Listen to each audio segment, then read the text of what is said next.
Hello, everybody. It's Ryan from Fireside Yankees here with another live watch party.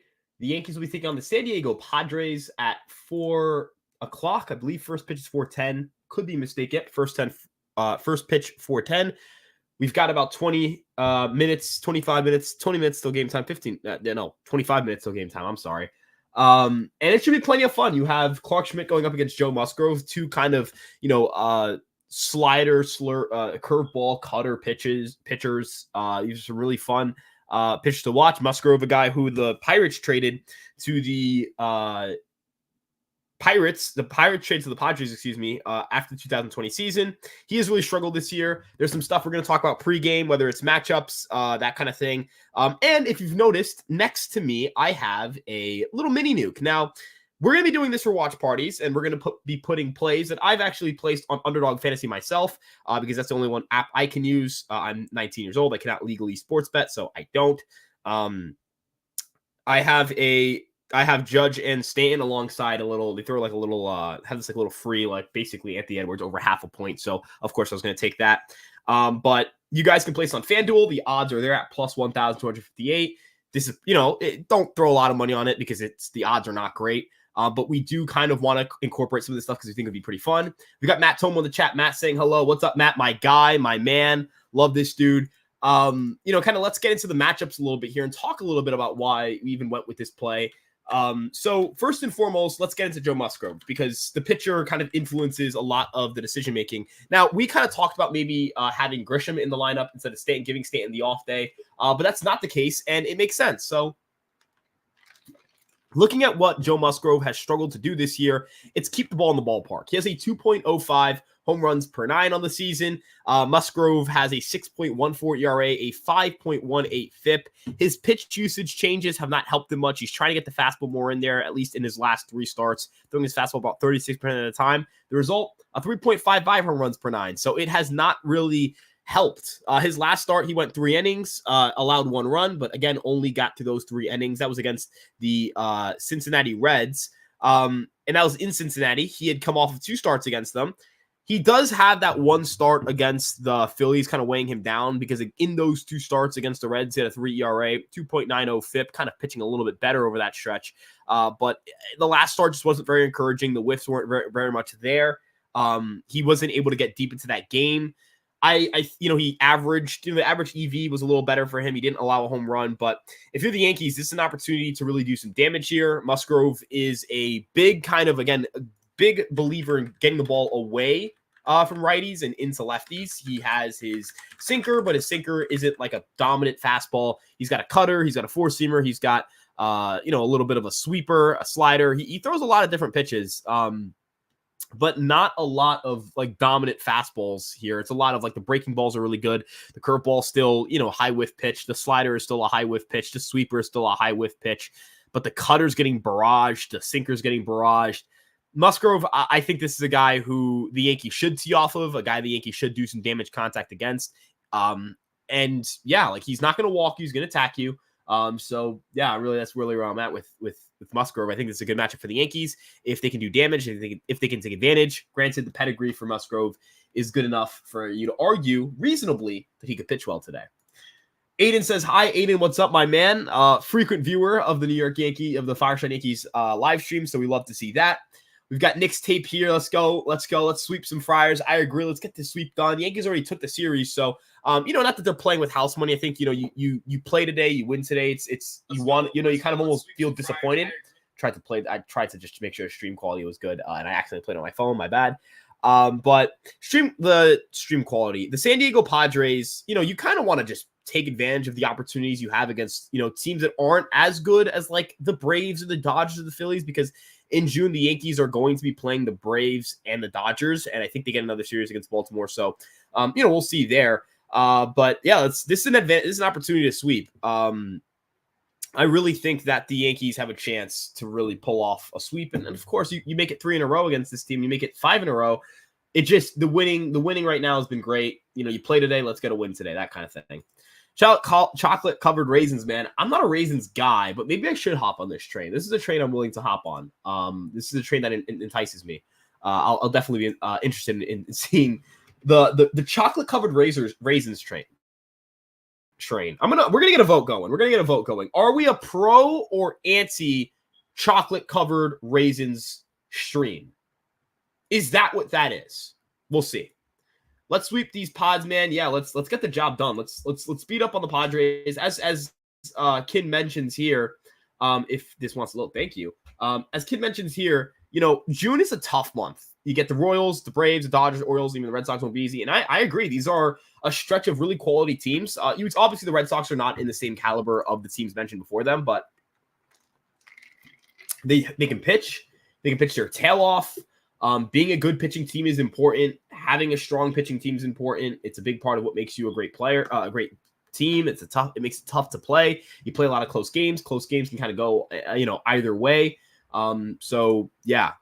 Are the Dodgers frauds? No, they're very good. Anti-chocolate raisins. Interesting. I haven't had them. So I'm not like a strong opinion guy either way. But yeah, I'm a believer that, I haven't tried them before. So yeah, I'll get on that though. I don't think I'm allergic to raisins. I think I've tried them before. I like oatmeal raisin cookies. Those are fire. They haven't given me problems. So I'm assuming I'm not allergic to them. But yeah. Looking at no betting is legal in Florida except Hard Rock. Yeah. So this, if you guys are not acclimated with Fireside Giants, Anthony Rivardo, Anthony, the one of the main co-hosts over there, him and Alex usually run that show. That's a big thing that they talk about. It's a big thing we talk about in our meetings. He actually can't bet with us. I can't obviously bet with them because I'm not 21. But yeah, they only are allowed to have Hard Rock. It's kind of crazy. That's interesting. Good God, dude. I'm very glad I don't really like flying. I'm not a big fan of airplanes and all that stuff. I'm a little scared. I'm a little scary guy. But yeah, this is definitely a predicament, my man. It's a predicament and a half. TSA, checking your groin area. Certainly the things you want to talk about before a Yankee game. Certainly the things that we here at Fireside Yankees pride ourselves in discussing, truly. What else we got? Let's sweep these pods. Yes, sir. Let's do business. I gotta go to Baltimore for research. Dude, Jesus fucking Christ, I finally got the joke. Now I was like, what? Like, what research? What? Like, is there like a research facility out there? No, that's okay. Yeah, I don't think I'm going to go to Baltimore to research that. I don't think I want to confirm Beavers got Knicks findings. I don't think I would like to confirm those. Yeah, dude, it took me a little bit to get that. I'm a little sloppy today, a little slow. A little slow today. I got to get the game fired up on my laptop. Or yes, excuse me. Well, not really right now. The game's not for another 12 minutes. This water is going to be my savior because it's burning hot today. It's a scorcher. It is not a cold day here in New York, which I don't think it's a cold day anywhere on the East Coast. It's like 70 here. Kind of giving you guys updates around the league. The Seattle Mariners are up 6-5. They had a much bigger lead early in the game, so interesting there. But they do have runners in the corners. The Nationals had a 4-run seventh inning. That's propelled them back into the game. Corbin gave up 3 earned runs, 4 runs total against Brian Rue, who we faced, who gave up 3 earned runs, only struck out 1 batter. His home run, he allowed a home run to Joey Gallo, so old friend. Who else we got? Pirates taking a beating from the Braves right now. It's 6-1 Braves. Chris Sale tossed another gem. He's been unbelievable for the Atlanta Braves this season. Boston Red Sox has finished a 2-1 victory over the Brewers. They were able to avoid the sweep. The Mets are down 3-1 to the Giants, but they have the bases loaded. So this should be an opportunity for them to score. Jeff McNeil up at the plate. Or is it Jeff McNeil at the plate? I believe it is. No, it's Harrison Bader. He fouled the pitch off. We'll give you a little bit of live commentary. Yeah, the Ronald Acuna injury. That's certainly one of the tougher things that's going on right now. He seemed to exit the game with a knee injury. I don't know if there are any updates there as Bader takes a slider on the outside part of the plate. And he got hit by another. Did he walk this game off? He did. I think he did. No, he tied it up. Harrison Bader, RBI double. I think he just tied this thing up. I bet the Yankees to win, over a half a home run for Judge, over a hit So basically, to read it off, it's 1 home run, 1 hit for Soto, home run, a hit for Judge, hit for Soto, a hit for Volpe, a hit for Verdugo, and a hit for Arise over to 1.5 total bases. I think it's a really good line. I think the Yankees, I would hammer their lines to hit today just based on how Musgrove's pitched this year and how the Yankees offense has been clicking. For Judge, yeah. Over 1.5 base for Judge. It makes sense because if you go with the home run, if he gets the home run, yeah, I get it. So the Mets tie this thing up. They have second and third, nobody, 1 out. They should be able to kind of easily put this game away if they're able to just get a sac fly here. Updates around the league. The AL West is the new AL Central. Yeah, so the Astros and the A's are going to kick off a game today. They're going to kick off a game in a few. You have the Rangers were up 6-1 to the Twins. The Seattle Mariners are clinging on really to a 6-5 lead. They've been they were starting to blow it. They do have the bases loaded with 1 out. So, they have a chance to add on to their lead a little bit here and give themselves a little breathing room. As for the rest of the AL West, who else is playing? Yeah, because the AL West has really struggled. You are correct. They've been really, really bad this year, but we'll see. Am I the only one who can't hear it? Like maybe, you know what it might be? I don't know. I just can't hear it. I don't. I might be crazy. Acuna injury. Yeah, we talked about that. I bet $10 in the past 140 if I win. I hope you win, man. I hope you win. I think I do have some people moving around the house right now. So my family, that being. So maybe it is them. I don't know. I'm just as perplexed. I'm perplexed to say the least. Also, Omar Narvaez just walks it off for the Mets. The Mets come back to win it. They finally they kind of end their 5-game losing streak. They snag a game and avoid the sweep to the Giants. Imagine being first place in division, only being 27-26. Couldn't be us. Yeah, no, the Yankees have played some really good baseballs of late. Very, very happy with the quality of play lately. So, yeah, no. Really where we're at with the Yankees is I'm kind of just hey, if they play well today, that's great. If they play well today and they win, that's phenomenal. That'd be great. Also, John saying, what up? I love day games. I love day games, John. I love seeing you around. It's great to have you here, man. It's awesome. But yeah, dude, day games. I love day games. Love day games. Love day games. So big fan. What's up, guys? LB channel, my man. Hope you're doing well. The Mets are definitely going to trade Luis Severino. Yeah, they look like they're sellers. Not to kind of, get to be too early on like sellers or buyers or whatever, but they look like they're destined to sell.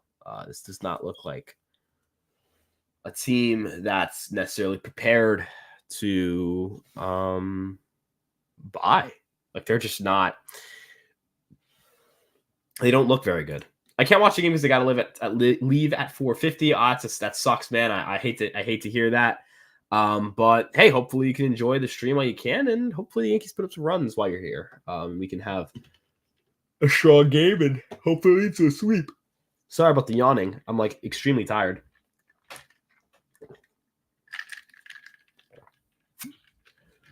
Kind of monitoring this White Sox Orioles game. The White Sox were up 3-0 and then just like blew the game in the 8th inning. Basically, it was very unfortunate for the Yankees because could have gotten some time to separate a little bit more in the AL East. As Vaughn takes a cold strike. Shout out to the 2021 Yankees who couldn't win a day game for their lives. That and they couldn't complete sweeps. Like a day like today was a 100% loss rate for like the Yankees last year. Or not that last year, 2021. Day games and opportunities to sweep. They just dropped the ball. They were allergic to sweeping people. It was unbelievable. Yeah. Nothing like getting paid to work to listen to Yankee games. I'm a very lucky man in terms of my job. Very lucky. Very lucky. Vaughn works a walk and the White Sox have a runner.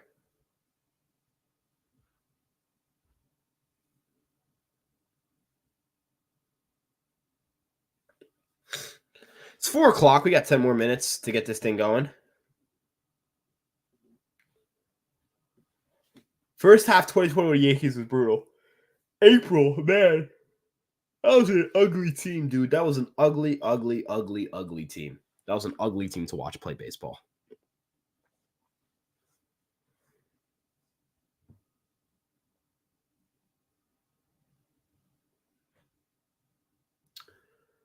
Kevin Sheets flew out. I'm not really sure what happened there. Popped out. I think that's what happened.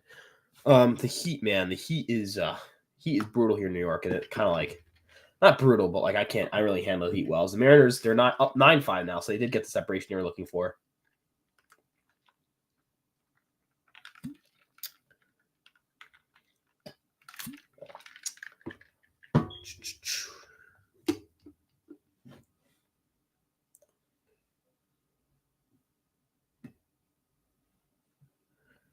Alrighty.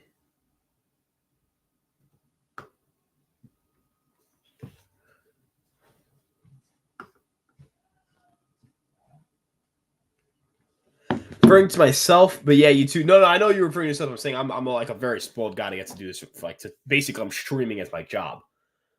The Mariners are going to lose the division late in the regular season, but still make the playoffs. I think the Astros will win that division still. Am I crazy for thinking that? I think they're going to win the division still. I think they're down like 4 games in the division. Like they'll win that thing. I think they're clearly the best team in that division. Not clearly, but I think they are the best team in that division. I can see the Rangers. The Rangers, they have the pitching's been really rough for them. They have a million injuries. Could they like just battle through those injuries and kind of get the ball rolling? They could. They absolutely could. So, yeah. I'm yawning way too much. We got, I guess O'Neill's been the color commentator for the entire series. So I know I'm saying now we got Kane and O'Neill. Astros should choke in the playoffs, though. IMO. I don't think the Astros are like World Series winners this year, but I could be wrong. Like I don't know. I hate them. Like they're always somehow torturing me and torturing this fan base. It's the best way to put it. Hopefully Schmidt can continue to kind of pitch well after what's been a really nice stretch for him in May. Hopefully ends the month of May well. Get this man a scoop of pre-workout. Dude, I have like still half a can of the I just took the rest of the Monster I didn't drink yesterday and put it in the fridge. I'm hoping this gets me through the game, man. I really hope it gets me through the game. I've been drinking the same Monster can for the last like 3 days, like just putting it in the fridge and whatever it may be. I'm trying to cut back on the caffeine intake. I feel like I drink too much caffeine. Overly caffeinated, if that makes sense. So, we got 7 minutes till game time. Just still waiting for this thing to kick off. And waiting for this monster to kick in. I'm thinking, so there's something that's fun that's going to happen after this game. I thought it was after yesterday's game, but that's not what it was. I just kind of read. I'm not a smart guy. Let's see. Who is your dark horse team that missed the playoffs last year? My dark horse team was the Mets. That was my team that I thought was going to make the playoffs that didn't last year. That's not what happened, unfortunately. I thought the Red Sox were interestingly good. I thought, I felt good about a team like, yeah, that's really the 2 teams I felt like good about that. Like, I think the consensus was off on. I also like a team that like people very much slept on, at least in the National League. Like I thought, the Pirates could be pretty fun. They're interesting. They're not necessarily good. They're just interesting. Thought like, yeah, that was kind of the team. Yeah. They're 25 and 28. They're going to be 20. They're going to be 20. What does that sound? They're going to be 25 and 29. So wouldn't necessarily consider that any of these. I mean, I consider the Red Sox like a success. They're like third in the division. Third in the division, excuse me. I think they're third. Yeah, they're third. They're a third place team right now. I'd consider that like a win for now. We'll see.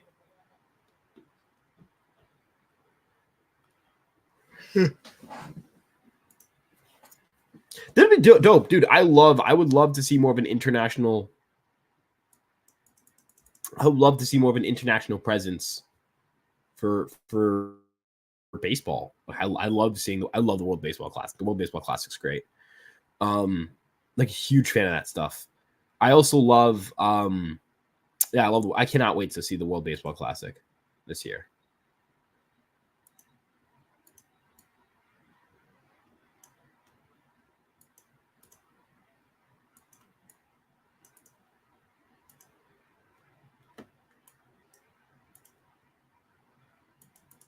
I would love to take this moment to thank Don Mattingly for helping the Yankees in 2024. Dude, the Blue Jays are a fucking disaster. The Blue Jays are horrible.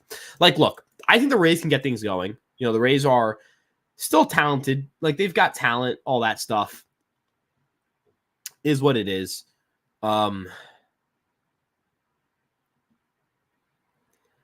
But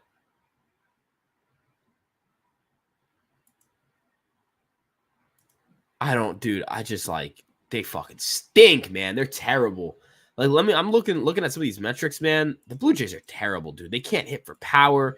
They don't do anything right, man. They don't do anything right. They're horrible. They've got a WRC plus of 100, which is league average, but they have a 141 isolated power. That's one of the lowest marks in the league, 21st. They have a 688 team OPS, 18th. Like they're just a brutal watch. They're terrible. The pitching hasn't been great for them either. They are, in terms of pitching, live full season, 4.39 ERA. That's the 23rd. That's 23rd in the league. Do they miss bats? I don't even know if they miss bats. Like, do they strike guys out? That's kind of another key thing here. They strike out the 21st most batters at 21.7%. They don't miss bats. This is a brutally bad team. It's a brutally bad team, folks. I think they'd like baseball if they can see it live. I mean, we'll see. I think there's going to be a wave to increase the international presence of baseball across the world, and it'd be really fun to watch. Don Mattingly is so bad as a coach. He was a great player, but great players usually aren't good MLB coaches. Yeah, he's not a great hitting coordinator. I don't think he has a grasp of the modern game, or enough of a grasp of the modern game to excel in this kind of environment. Is what it is. Mattingly could be a solid little league coach to teach kids the basic. I mean, there is buy-in, so he's Don Mattingly. Like, it's pretty easy to like be receptive to him as a hitting coach. Don went to Toronto and said, we shoot the baseball as lightly as possible and never hit it in the air. Dude, they're a brutal watch, man. Like, they're terrible. They're terrible. Let's see. What is their fly ball rate? 19th. What about their barrel rate?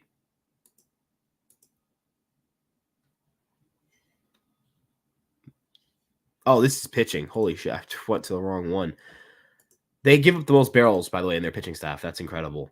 They barrel the 26th most. They're bottom 5 in barrel rate. Good God. And then getting back to fly ball rate, they are 12th. So, like, they get enough fly balls. They just don't hit the ball particularly hard. It's a brutal watch. It is a truly terrible watch. Let's see, in pull rate. Now, the Yankees don't pull the ball a ton. Neither do the Dodgers. They're kind of like, they're towards the bottom of the league. But the Yankees hit the ball a lot harder. Like, the Yankees crush the baseball. So it's a little bit different. Yeah, the Yankees are 3rd in average exit velocity, best in barrel rate, 4th in hard hit rate. Don Mattingly was a great defender at first base, but Vlad cannot actually be a decent defender there. Yeah, they're just... Vlad's a brutal defender, man. He's a brutal defensive player. I'm finally done mourning the Knicks season, ready to jump 100% into the Yankees now. I think it was a pretty quick transition for me because, like, the Yankees are, like, my number one team. Like, they just are. That's always been the case. The Knicks are, like, a pretty, like, they're close enough in second place. But, yeah, like, it's definitely still sad to know the season's over for the Knicks because I really thought that was a great team. But I think this wasn't the year to win a title. That's fine. This wasn't, like, their year. This wasn't the make it or break it year. And that's honestly quite fine. Off the top of my head, isn't this a team that was top 7 or so in barrels in the past few years? Yeah, the Blue Jays used to do damage. They used to crush the baseball. That was their thing. Now they don't. It is what it is. They just don't. That's just not their MO anymore, which is hilarious because that should be every team's MO. As the game is going to finally kick off here. Yeah, they should still, the Yankees have a lot of guys. Like, Stan doesn't need to pull the ball in the air. Stan can just hit the ball hard. Now, I like that Stan's pulling the ball a little bit more in the air, but, like, it's not a thing where, like, Judge needs to pull the ball in the air more. Judge just needs to hit the ball. Like, Judge hits the ball hard. It is what it is. But, yeah, the Yankees aren't necessarily a team that needs to have everybody pull the ball because they have such high EVs. OG was a great player when healthy. He tried. I love OG Anunoby. I hope the Knicks bring him back. Him and Hartenstein both have to come back, in my opinion. I think they're both must re-signs. Like, I'd move Mitchell Robinson to bring back Isaiah Hartenstein, and that's somebody who somebody who loves Mitch. Padres defense. When they present the opposing team's defense, when they've got everything going, this is when Yankee baseball kicks off. Alrighty, so let's get a little bit. Let me just take a little more of this drink. Alrighty. I don't think Mitchell Robinson's a better defender than Isaiah Hartenstein. That's a different conversation for a different day. It might be a hot take to some. I think the best defender on the team is Isaiah Hartenstein. I just think he is. I think he's the best defensive player in basketball. Or not in basketball, but like one of the best defensive players in basketball. The numbers suggest it. The dude's a stud out there. Dude's an absolute freak of nature. Like, he doesn't have the same overwhelming physical skills that like Mitch has, but Hartenstein, he's also more healthy, just that kind of thing. Volpe will step to the plate, hitting 282, 6 home runs, 23 RBIs, 790 OPS. Yeah, baseball is my true love too. I don't think it's a bad, like, Mitch was at some point one of the best defenders in the NBA. I think injuries have just kind of robbed him a little bit. As the pitch to Volpe is skied foul. Cutter at 90 miles per hour from Joe Musgrove. As we are underway here in San Diego, the Yankees 37-17, 20 games over 500, facing the Padres, who are 27-28, a game below 500. The Padres looking to get back into the win column, get back to 500. The Yankees looking to complete the sweep. As the pitch to Volpe is slashed foul as well. That was a four-seam fastball, 92 miles an hour. So, kind of getting to where Volpe's been. He's riding an 18-game hitting streak as time is called. Don't know what that was about. Musgrove, ready to go. He's kicks, fires, deals. Slider down and away. Volpe doesn't offer. It's 1-2.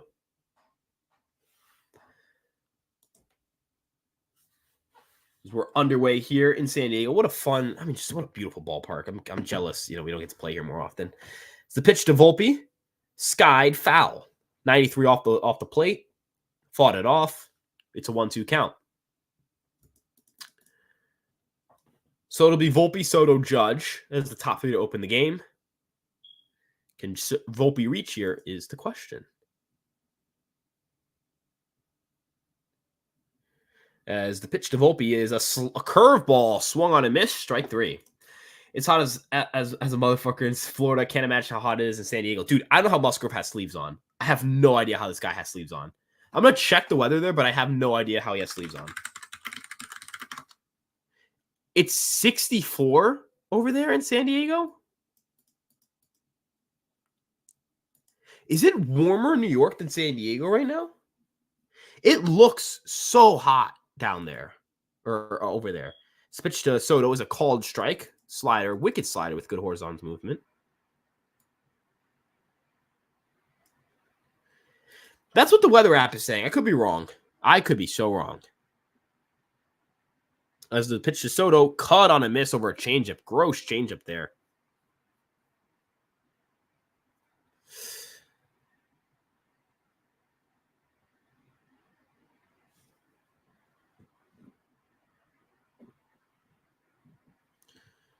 Pitch to Soto, kicks, steals, fouls that one off. A fastball up and away at 93. 1-2 count.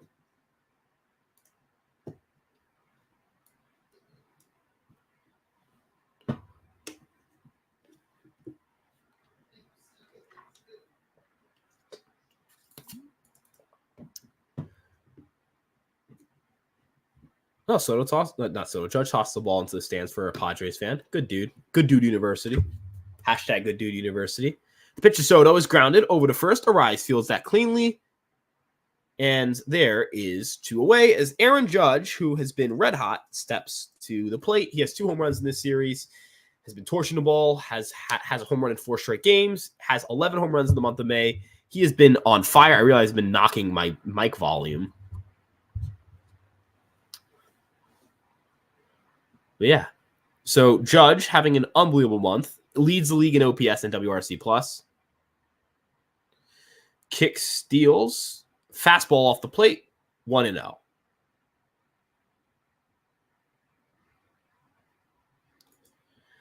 I don't think you jinxed the game. Baseball, I don't like jinxes. I am superstitious, but like I don't think pitches down the way. Jinxing is one of those things where I just can't. I can't get on board with calling people jinxes. I call myself a jinx.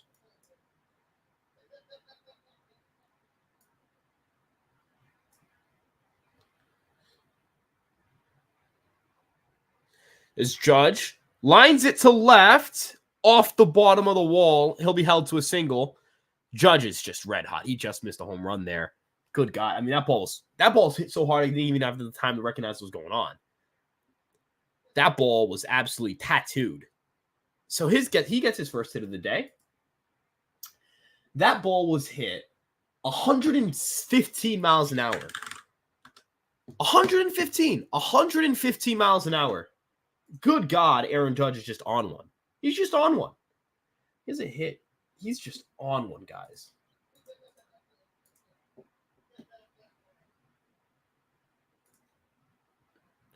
As Verdugo takes a curveball in the dirt, ball one.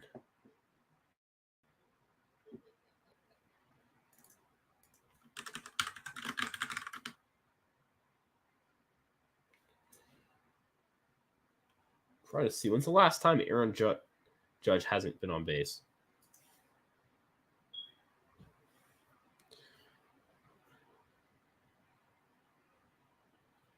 As the pitch to Verdugo, cutter taken inside for a strike.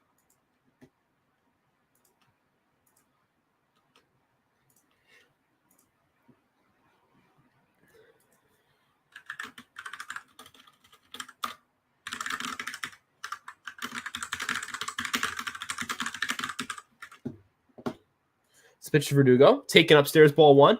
Almost won my 1.5 parlay total bases bet on my parlay right away. Dude, we were about a couple feet away from getting the first leg of our little parlay here going.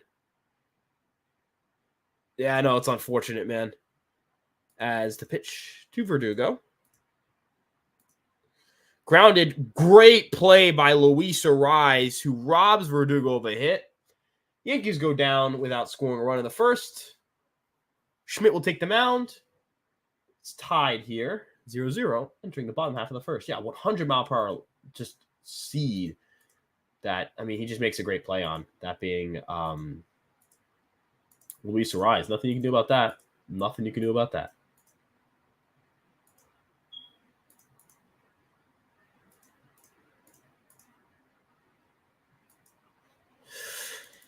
That ball's torched. Just didn't get through.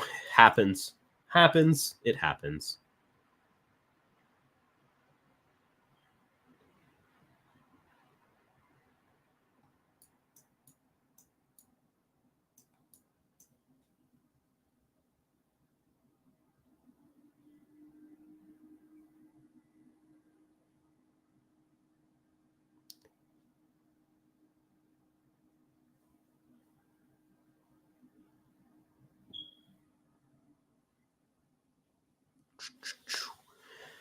Great play by Luis Ariz. He is not a great defender, correct. But I think at first base, he's better for first base.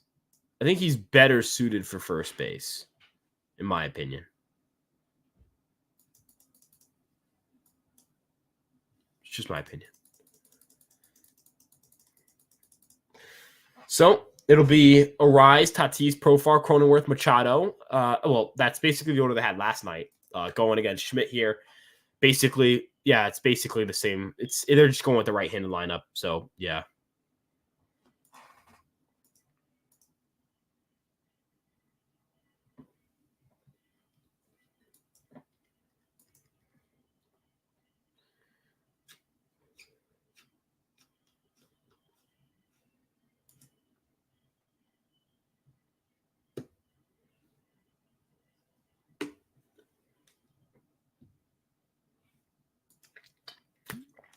As the pitch is up and away, ball one.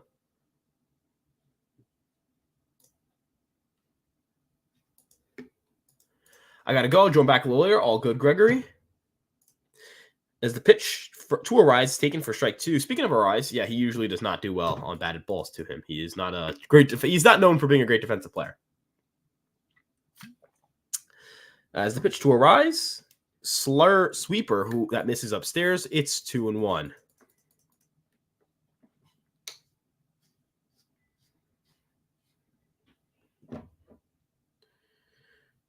As Arise pops one up, Cabrera calling everybody else off. He's there, one away.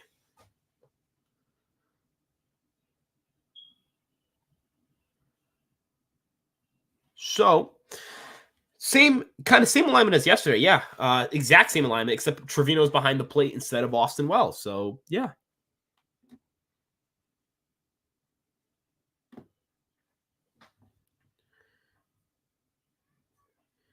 It's the pitch. Tatis fouls off a sinker over the heart of the plate. One away. 1-0-1.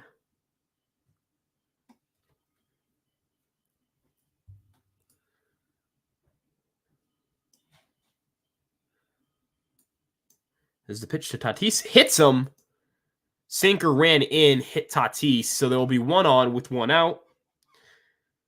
Hope he looks okay, I think. I think he's okay.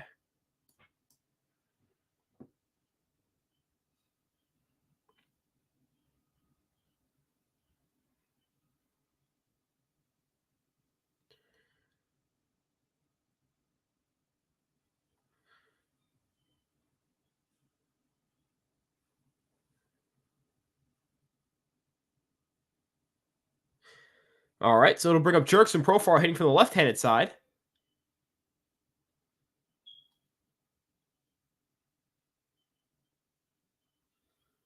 It's the pitch. Inside, buzzed him in. Sorry, I don't know why my computer's connected to there.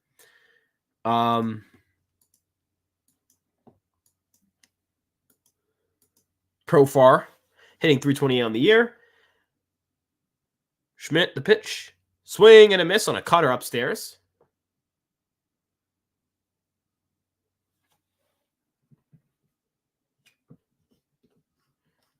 Schmidt looking to get out of this frame unscathed. We'll see.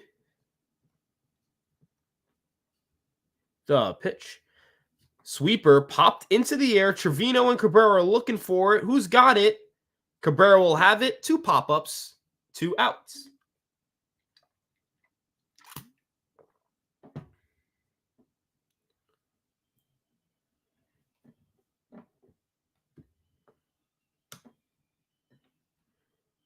Clark, that's for Rizzo. Okay, sure. I forgot Rizzo got hit in the series. Wasn't intentional, obviously. Rizzo's one of those players where you just kind of he just gets hit every single series, it feels like. The guy's just always getting hit. The pitch to Cronenworth just misses off the plate. Ball 1.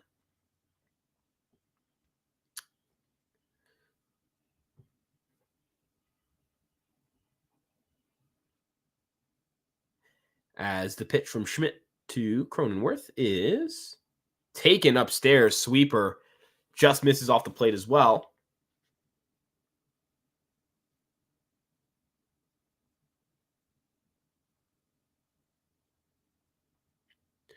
So 2-0 count to Cronenworth. Cronenworth hitting 265 in the season. Takes a sweeper on the outside part of the plate. First strike of the at-bat. It's a 2-1 count. Schmidt obviously looking to kind of... Last start wasn't like awful. It just, it wasn't as good as the other two before that. As the sinker, or cutter, excuse me, tipped into the glove. It is 2-2. But Schmidt looking overall to keep the ball rolling. For, he's done what I consider to be a phenomenal job this season.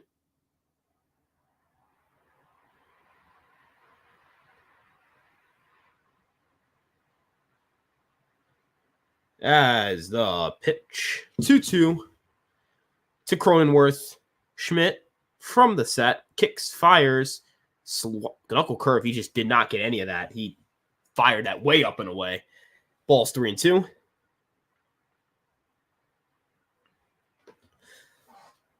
Schmidt trying. This will be a full count pitch. He's trying to get through the first.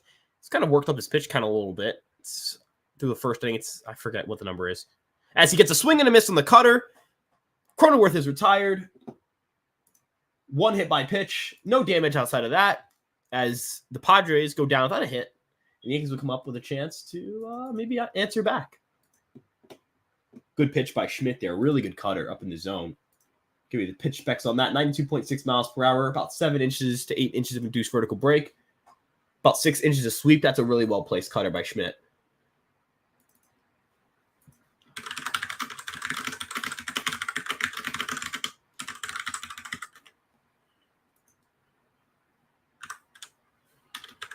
Really nasty cutter, too.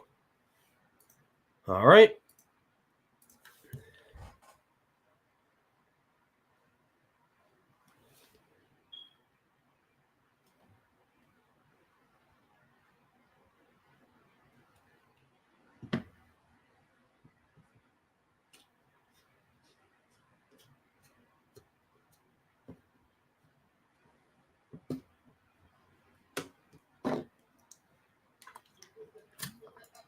Yeah, so induced vertical break is movement without gravity involved. So it's vertical movement without looking at gravity.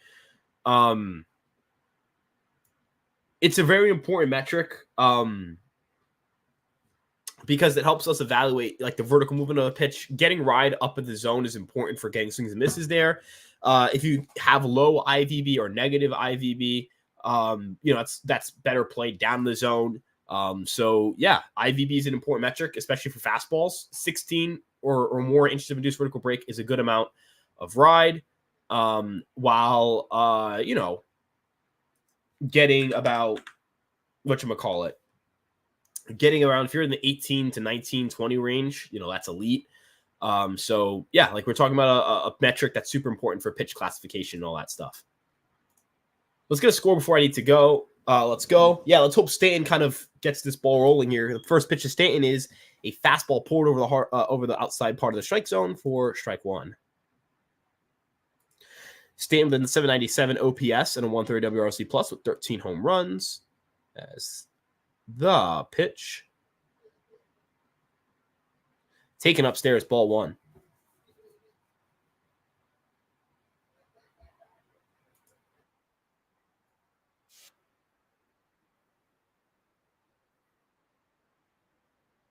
A lot of induced vertical break. The pitch to Stanton is he laid off of that one. They checked his swing.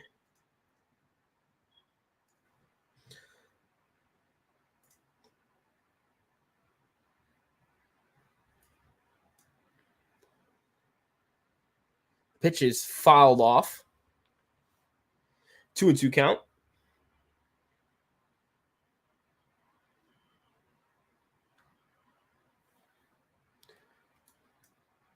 So it'll be a 2-2 count to Stroman Stanton.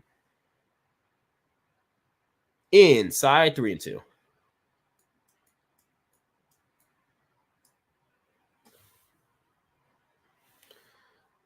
As the pitch to Stanton for Musgrove, the 3-2. It's the payoff. Slider just caught the part of the plate. Strike three.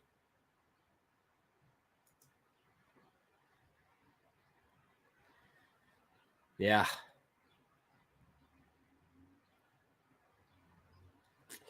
It's a really well-placed pitch, is what it is.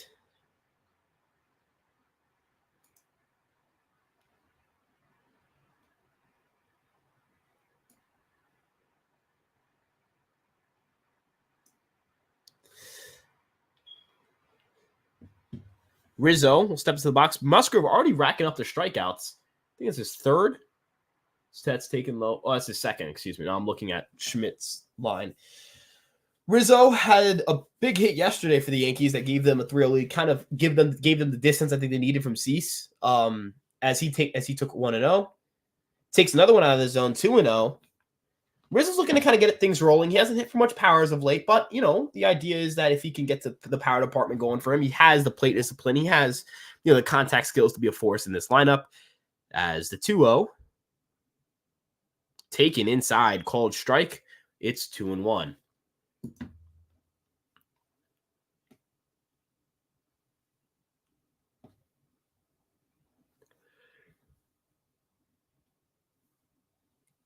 The pitch to Rizzo is grounded up the middle, fielded by Musgrove fired lazily onto first, 1 away, 2 away.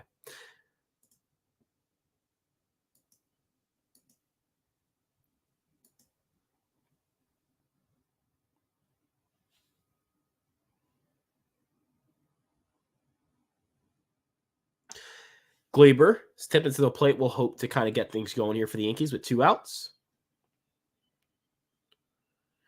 Is the pitch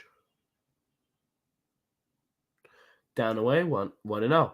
Musgrove no hitter through almost 2 innings. Go check his ears. Or hey, look, he's a good he's up.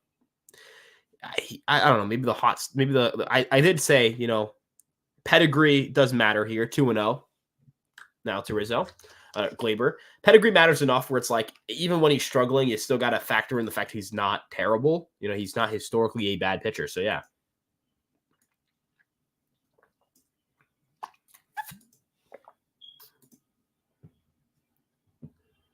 As the 2-0 to Glaber. Caught on a miss, 2-1.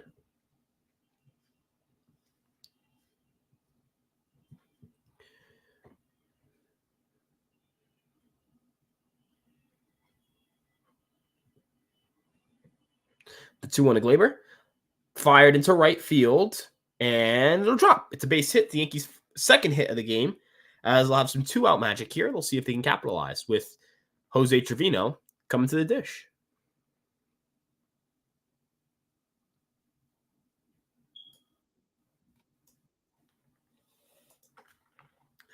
Trevino having a strong start to his season will hope to add on to that strong start here with maybe an opportunity to kind of give the Yankees steal some runs here or steal some hit opportunities. We'll see.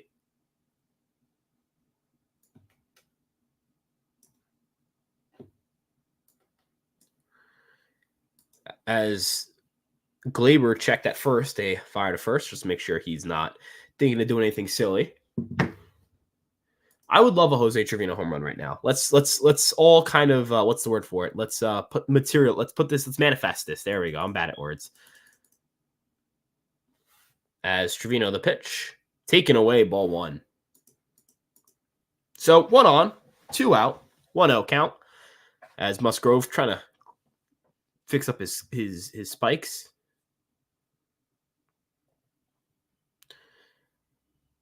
Is the pitch taken away, ball 2.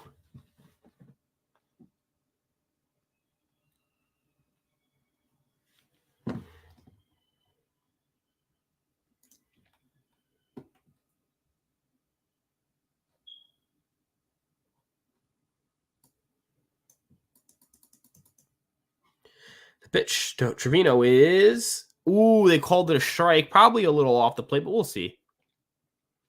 So I can take a review at that later.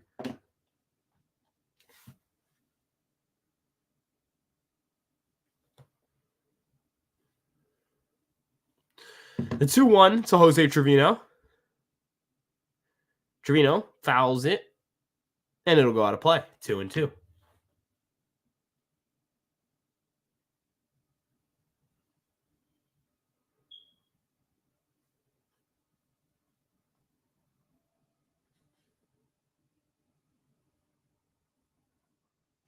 Kyle Higashioka 0 for 3 day or 4 for 4 the home run. No in between. Yeah, it's either going to be a career game or it's going to be something terrible. I agree. The 2-2 pitch. Oh, Glaber's picked off. Yeah, they had him leaning. Glaber's picked off to end the inning. Yankees will not get anything out of that. Not that it really was a runner's scoring situation, but yeah, they caught him leaning. That was a great. Higgy puts down the glove, caught Glaber leaning. That's terrible. Oh, well, it is what it is.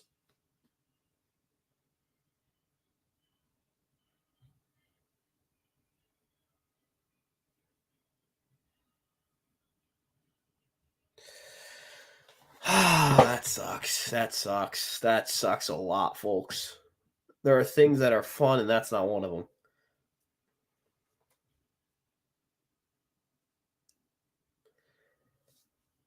I'm going to take another sip of this water. That's rough. That's tough. That's awful.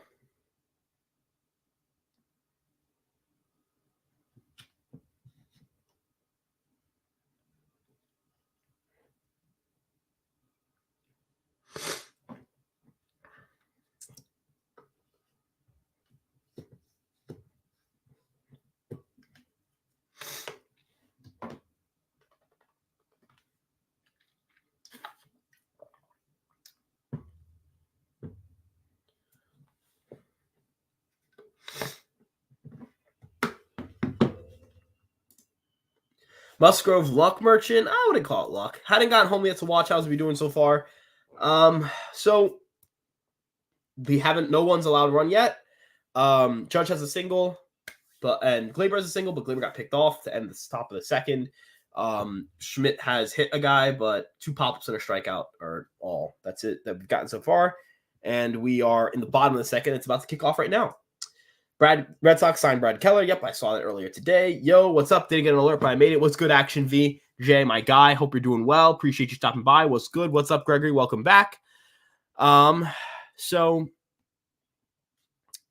Yankees haven't gotten runs in the first 2 innings, but Schmidt will try to fire back with another 0 of his own. So the first pitch is fouled off by Manny Machado, a sweeper at 83 miles an hour. 0-1.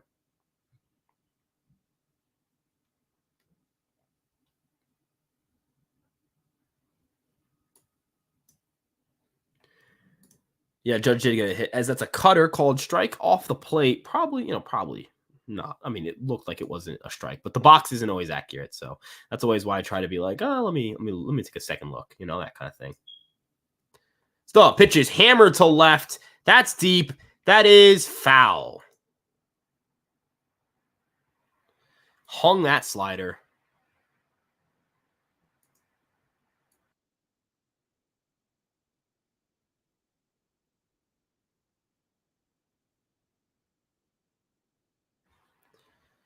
So Schmidt will fire.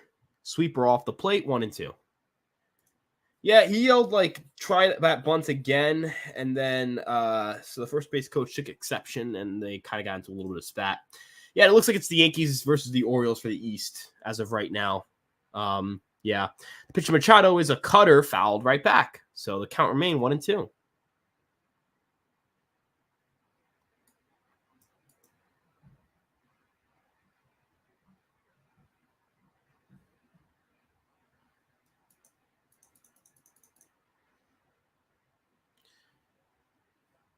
As the pitch to Machado is a sinker that he took a look at, but yeah. Soxy, Mokami, I hadn't watched them at all. They were above 500. They're a pretty strong. They're a solid team. They're not bad. Chris Martin, yeah, I saw that. He was yelling at the first base coach. Yeah. The pitch to Machado, cutter or sweeper, grounded to Cabrera. Cabrera fields it cleanly and fires to first. 1 away.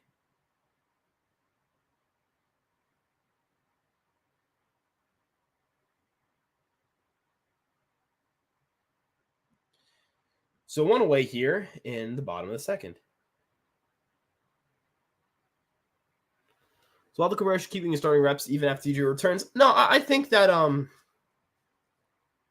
DJ being the starting third baseman's fine. The pitch is inside to Peralta, cutter, 1-0. I'm fine with that.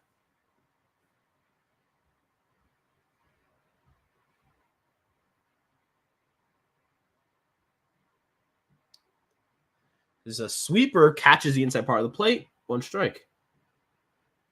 Love the channel. Been following on Twitter for a minute. Appreciate you, Jameson, my man. Yeah, if you guys are on the Twitter and you haven't subscribed to us, you guys can subscribe to us at Fireside Yankees on YouTube. I found the note Soto left for Tatis, as that's a 1-2 pitch. That's a ball, misses up and in. Found the note Soto left for Tatis. It says on the stream, subscribe to Fireside Yankees. I can agree with that. Subscribe to Fireside Yankees, folks. I just think DJ can stay on the field longer if they cut his playing time. That's fair, as that pitch is fouled back, 2-2. I don't think they should play him 100 and they shouldn't play him 7 out of 7 days in a week. Just that he should be the starting third baseman. But yeah, Cabrera will still get mixed in there. The Yankees are going to ease him in. That's something they'll probably do. I don't think they're going to just play him 20 games straight. As the pitch from Schmidt is missed upstairs, 3-2 to Peralta. So we'll have to bat 9th with LeMay, who comes back. I think that will be Trevino, the catchers. Yeah. You and Dan Rourke are the only Yankee fans I follow on Twitter. Love Dan. It's his birthday, so make sure to go wish Dan Rourke a happy birthday. He's Yankees Avenue. Great dude. As a 3-2 to Peralta is missed inside. That's a walk. That's his first walk of the game. Peralta will reach as Schmidt allows his first walk of the game. Yeah. But yeah, Dan Rourke, it's his birthday. Wish him a happy birthday. Great dude. Phenomenal guy. A-tier guy on Yankee Twitter. Great follow as well. That'll bring up Jackson Merrill, the standout rookie for the San Diego Padres.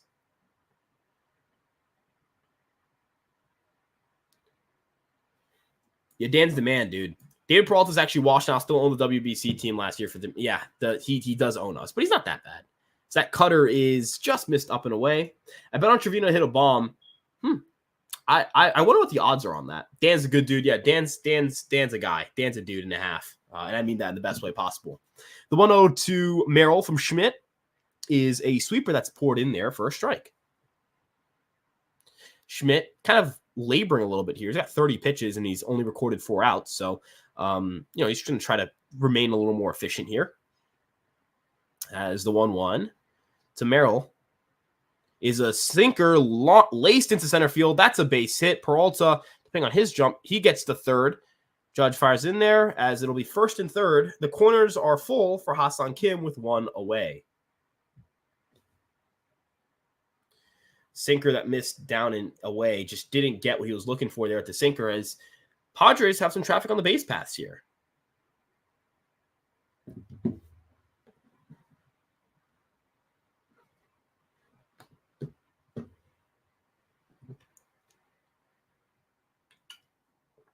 Losing Peralta there really stunk. That was rough. Schmidt will have to try to battle after this one, out of this one. The pitch to Schmidt is just off the plate. It's 1-0. Schmidt has kind of been falling behind a little bit in these counts. It looks a little bit off mechanically. Does not look like 100% sharp. Not the usual crisp command we're used to for him. So the pitch is, the umpire missed a call there. It's 2-0, but that's a strike.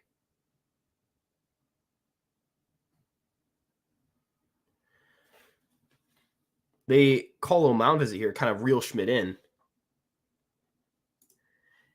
Yeah, Kim isn't a great double play threat, though, because of his speed. He is a fast guy, so he's tough to kind of get to double up.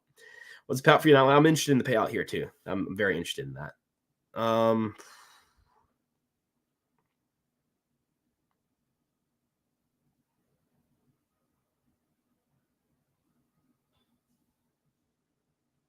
So Schmidt will get back on that horse, hoping to try to limit the damage here. 10 to get you 115. That's good. That's good money, man. As the pitch from Schmidt to Kim. Skied into right, but is it deep enough to score Peralta? Soto's in.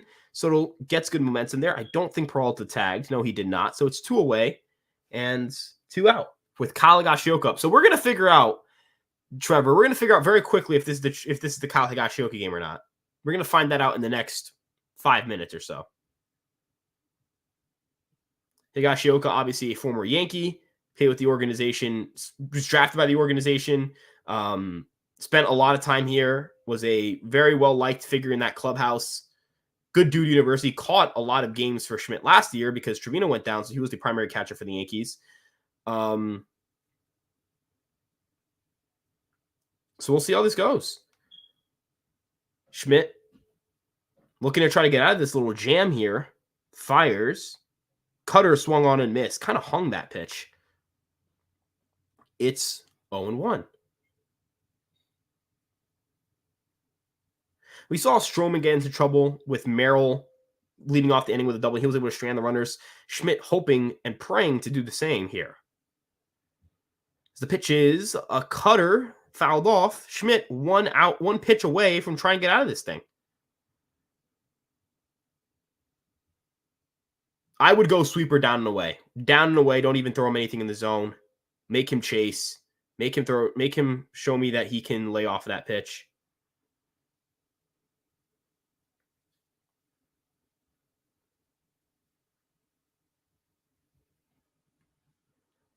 It's the pitch. Sweeper off the plate. Kind of what I just said. Just throw him something that he can chase. Let's see what he goes to here on 1-2. Schmidt laboring here as the pitch. Sweeper fouled off.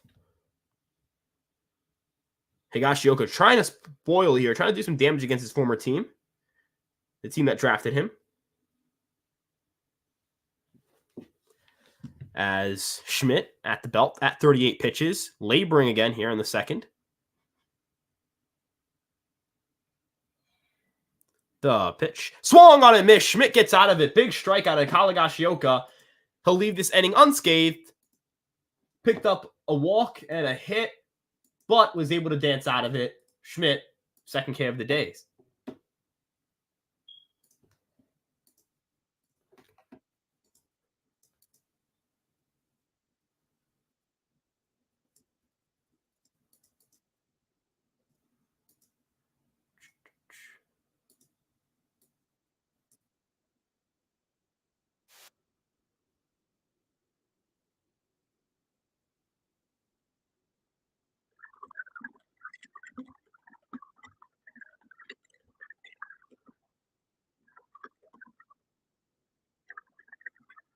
It doesn't look like he has press command. It's not. We'll find out later on, but that indicates that right now, so far, it is not the Kalagashioka game.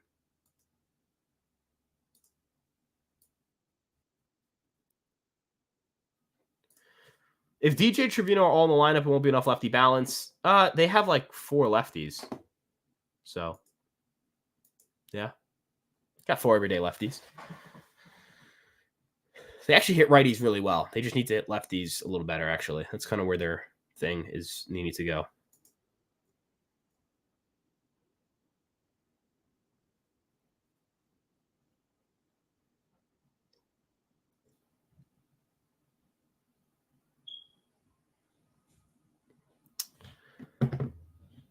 Internet seems a little bit better today. Yeah, my internet is definitely feeling and looking a little better today for sure.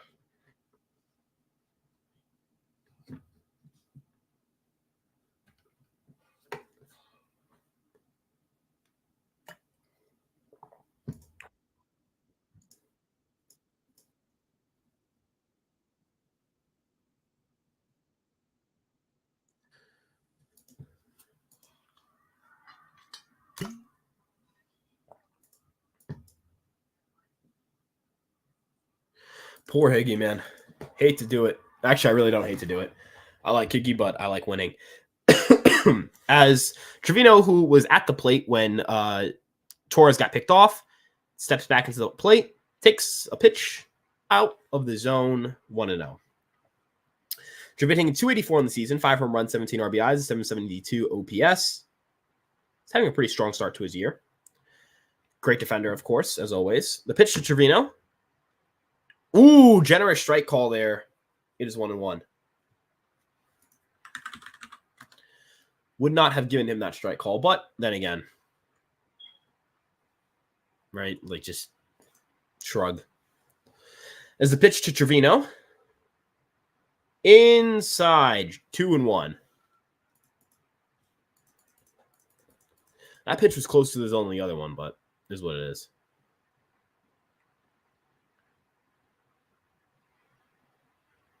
This is the pitch to Trevino. Is poured in there for a strike, 2-2.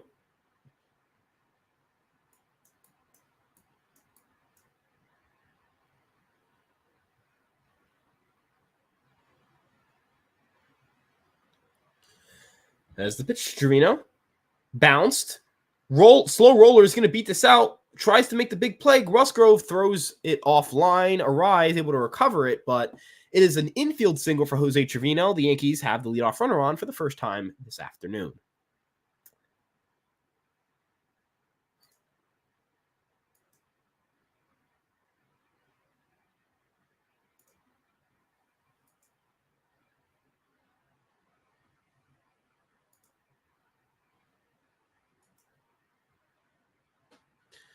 Oswaldo Cabrera hitting 252 on the season. Oswaldo Cabrera home run would be hashtag sick as fuck right now.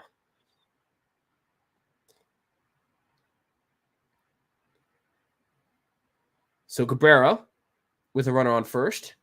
Slices one foul.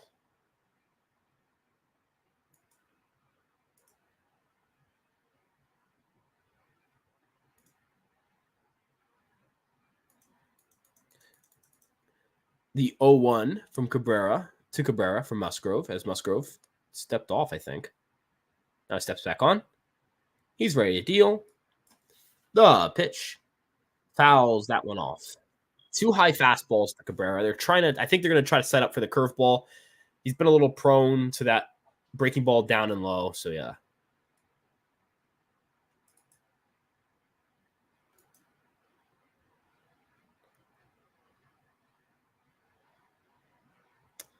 The pitch to Cabrera, outside. So Cabrera works it to 1-2. Cabrera's been interesting. Like, he puts the ball in play a good bit. He just doesn't hit the ball particularly hard. So we'll see.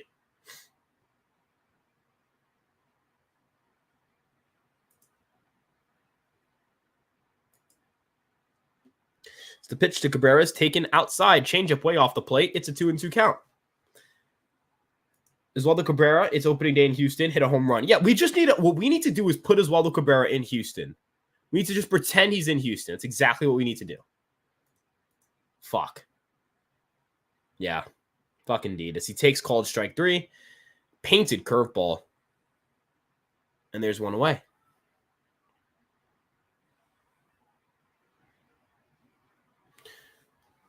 Boone not happy with the call. Which, like, go you, Boone. Go you. As Anthony Volpe up at the Divisional, Volpe 0-for-1, looking to extend his hitting streak to 19 games.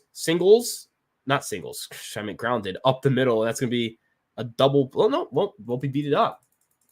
So Volpe will kind of just trade place with Trevino at first. This will bring up Juan Soto.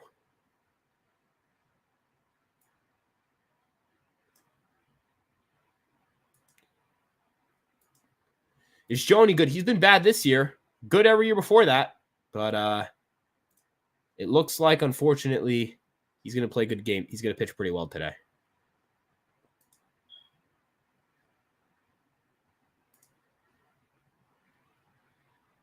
Soto takes one upstairs. Yes, they got Volpe there on. They got him on the foot. Higashioka does get a little bit of revenge on us. So he guns out Volpe there. Got him on the foot. Oh, that's unfortunate for him. Yeah, they got him on the leg. So the Yankees go down. It'll be another base running out to end the inning. Although this one wasn't really an error. It was just getting caught stealing.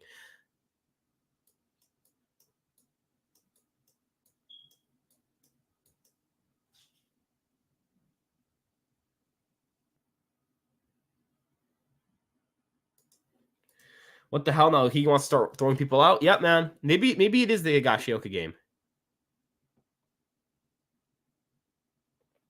Maybe it is.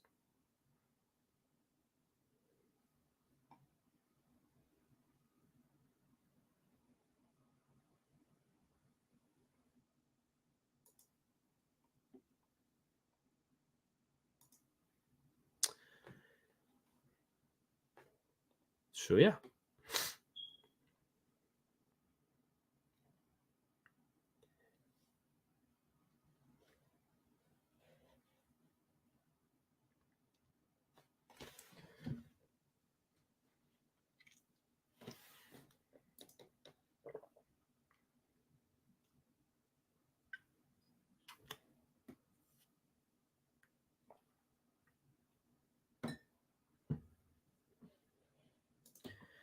I have to get ready now. Until next time, enjoy the game. Let's go Yankees. Trevor, appreciate you for stopping by. Let's go Yankees, and let's hope we can win this game and kind of get some things going.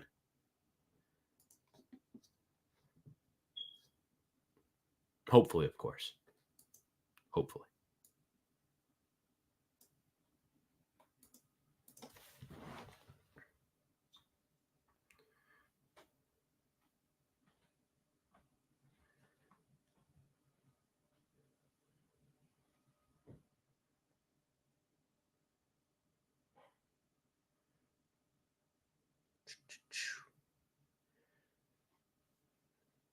I'm too sleepy.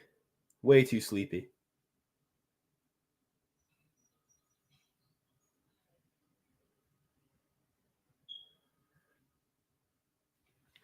As the pitch to Arise is off the plate, Schmidt is back on the mound.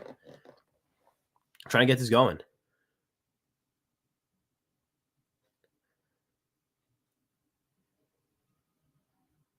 Ball up and away. So it's 2-0 quickly to Luis Arise.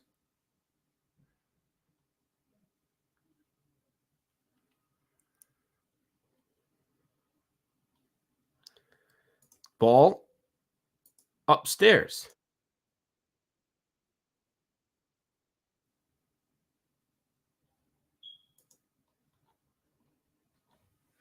The pitch to Schmidt is poured in there. Cutter. 3-1 count. 3-1 count. What am I saying?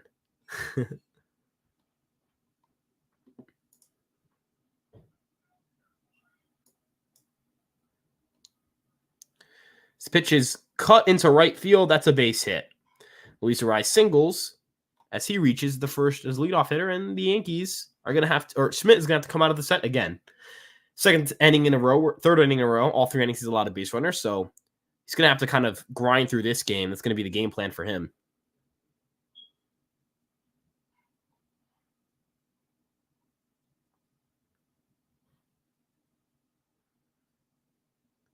As Schmidt from the set to Tatis, the ever dangerous Fernando Tatis Jr., as it's a fastball that Cutter that just missed off, but I think that was in the zone.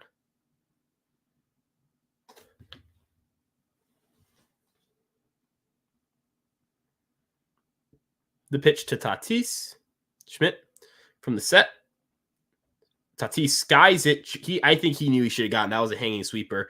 As Soto will field it cleanly, and it will be one away here for Jerks and Profar.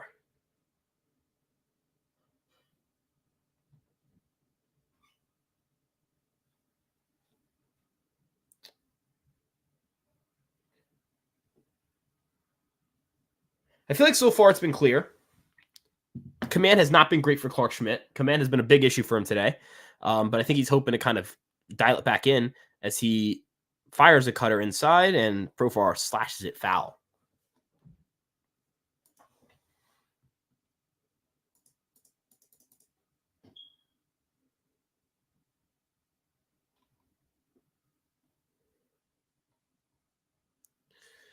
As the pitch from Schmidt to Profar, 0-1. Just missed hitting him. 94 miles an hour inside, 1-1.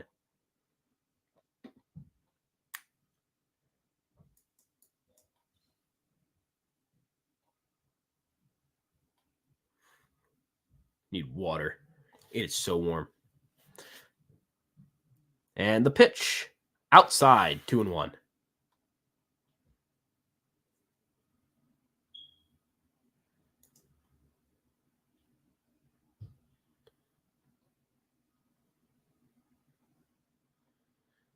So the 2-1 pitch to Profar from Schmidt, fired.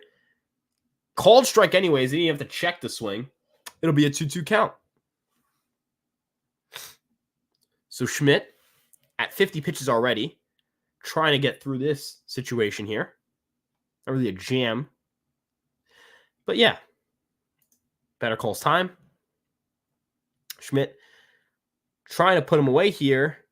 He sets, rocks, fires. Cutter a swing on a miss. Profar strikes out, 2 away. His third strikeout of the game. Beautifully placed cutter up in the zone as well. Very beautifully placed.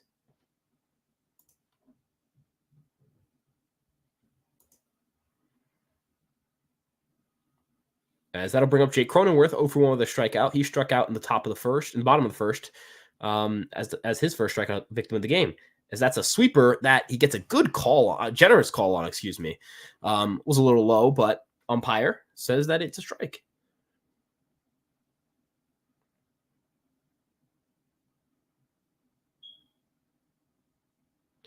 So Schmidt, the pitch to Cronenworth, sweeper, a curveball, excuse me, that's fouled off.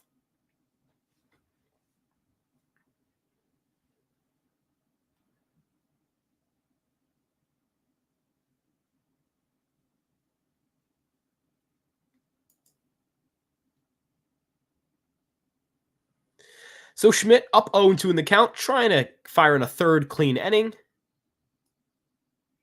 The pitch is taken in the dirt for ball 1.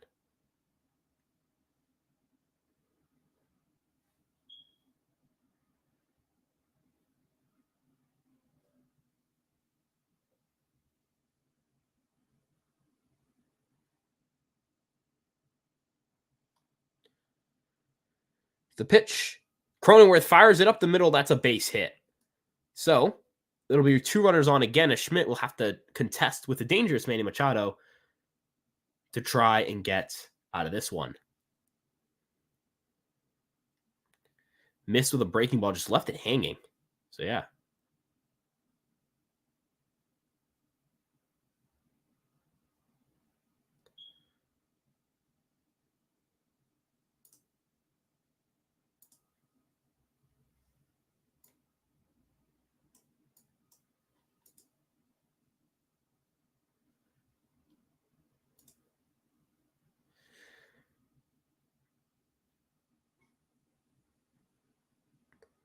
Schmidt from the set, winds, deals. Machado swings and misses at a sweeper that he leaked over the heart of the plate.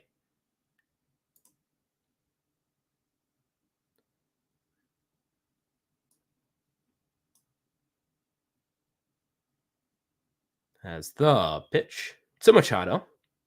Or is that a rise dancing off second? Yes, it is. So he takes low and away, 1-1.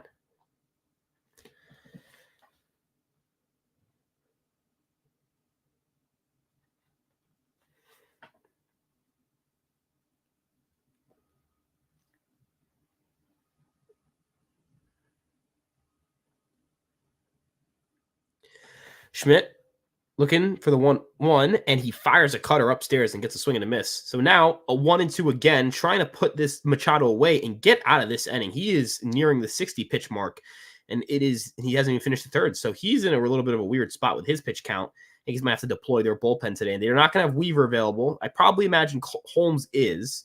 Keyword is imagine, although the Yankees don't like going 3 out of 4 days. But tomorrow is a rest day, so take that as you will. Yankees get a score because you hate the Padres. I don't hate them. I would like to win because I just don't. I like winning. That kind of my MO there.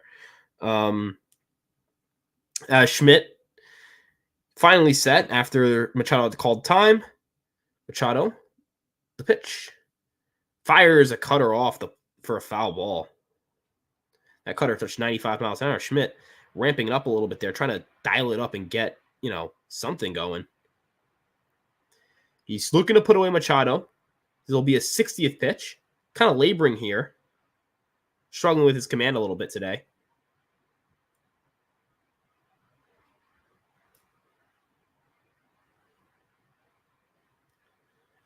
As the pitch is down and away, taken, ball 2. Yeah, off day on a West Coast trip, weird. The fact they didn't have an off day, and then, you don't have an off day, and then traveling to the West Coast, but you have one in the middle of the West Coast trip is just certainly odd. But I'll take it, especially on Memorial Day for the Yankees. The pitch, sweeper, just beautifully placed. Gets another strikeout. It's a huge strikeout for Schmidt. Gets out of the jam there as the Yankees will protect the 0-0 tie and maintain that situation there.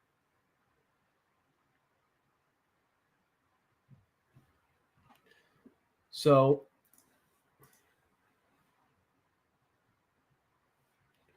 big strikeout there for Schmidt. Big strikeout.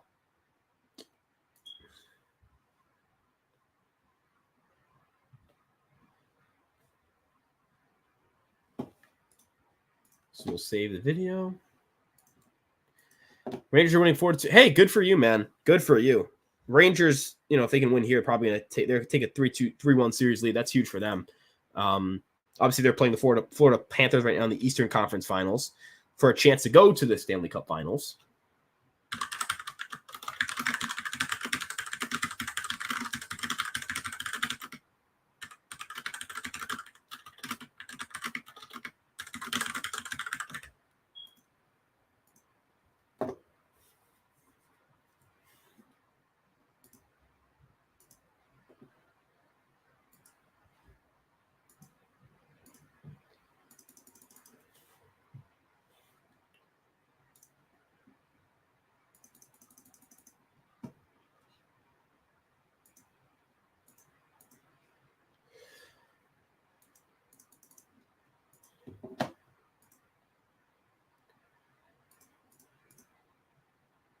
Ryan's typing. Yeah, sorry. I'm trying to get these highlights up.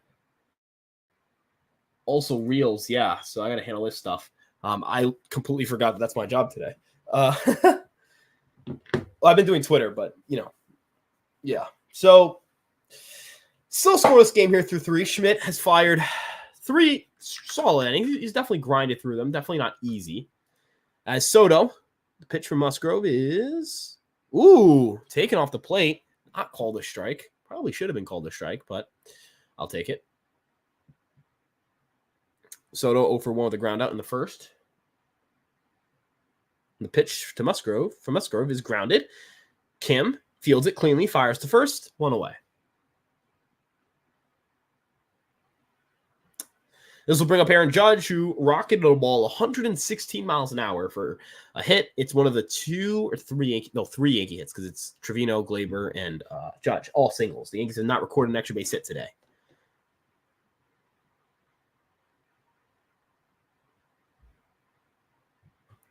This Judge, the pitch. Swung on a miss, curveball, well placed.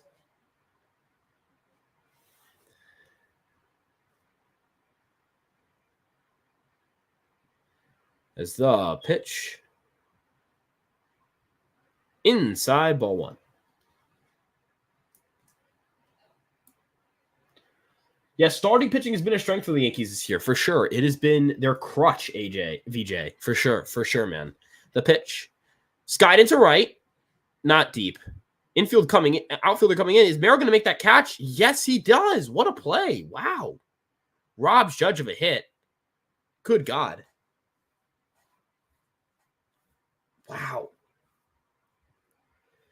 Jackson Merrill, dude, Jesus fuck. That's frustrating. But it's a great defensive play, man. And the thing, this guy was a shortstop naturally, and he's just casually playing an excellent center field.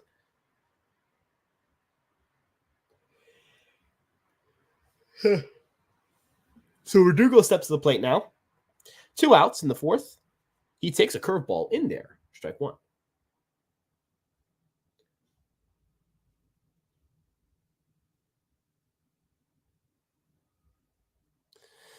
The pitch to Verdugo.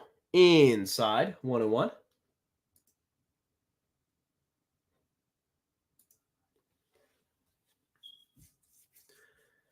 So the Yankees trying to hope for a little bit of magic here from Mr. Verdugo as he takes inside, does not go 2-1.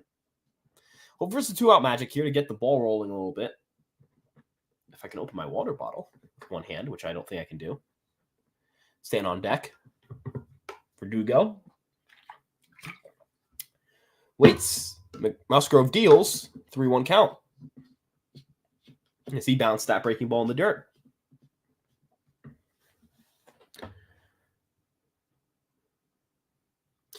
Verdugo has really done a great job of being a cleanup hitter for the Yankees. The Yankees are hoping for a little bit of magic here. Maybe he can get something going. So the 3-2 is popped up. In play.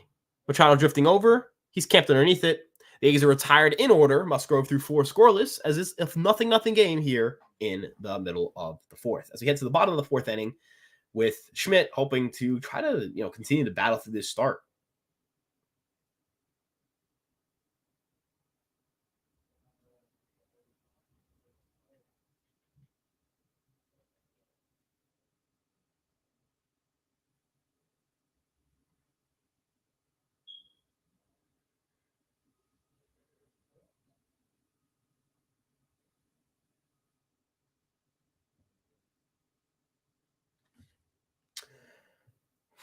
I need some moss. I really don't. The heat is like the worst that's ever happened to me. I'm not a heat weather guy.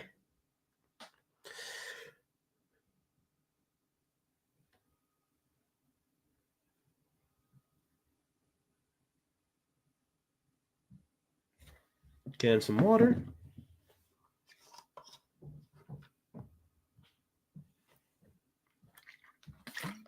So right now, the Yankees hoping for some more great starting. Yeah, you're right. The starting pitch has been great, but you hope that continues because right now, Musgrove looks pretty dialed in.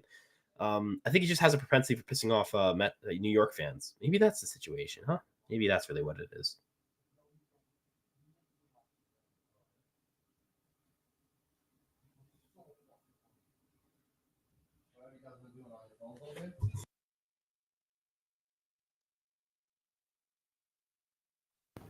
But yeah, with the situation right now at the Yankees, just kind of hoping that they can get some offense going at some point. It is way too hot to be in a room with a computer, not gonna lie. I think you could see the sweat on my forehead.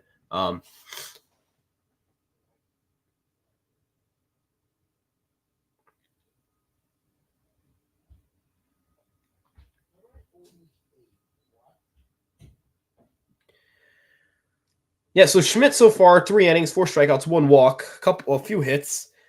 He's just trying to get through this right now. As he gets Peralta to pop one in the air, is it going to go out of play? Trevino tried to make an excellent play, a sliding grab, but couldn't come up with it cleanly. It'll just be 0-1.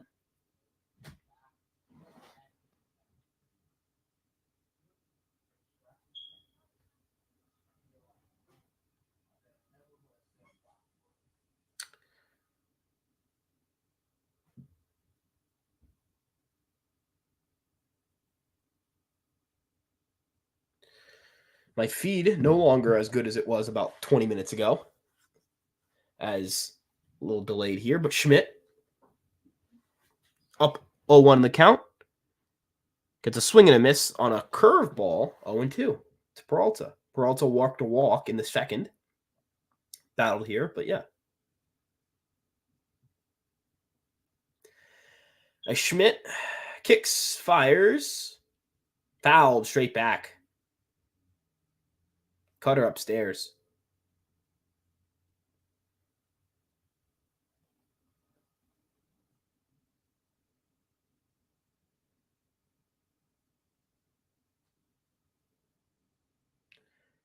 As the pitch, curveball, swing and a miss, nasty curveball. Great pitch from Schmidt, gets Peralta to chase, and that's 1 away.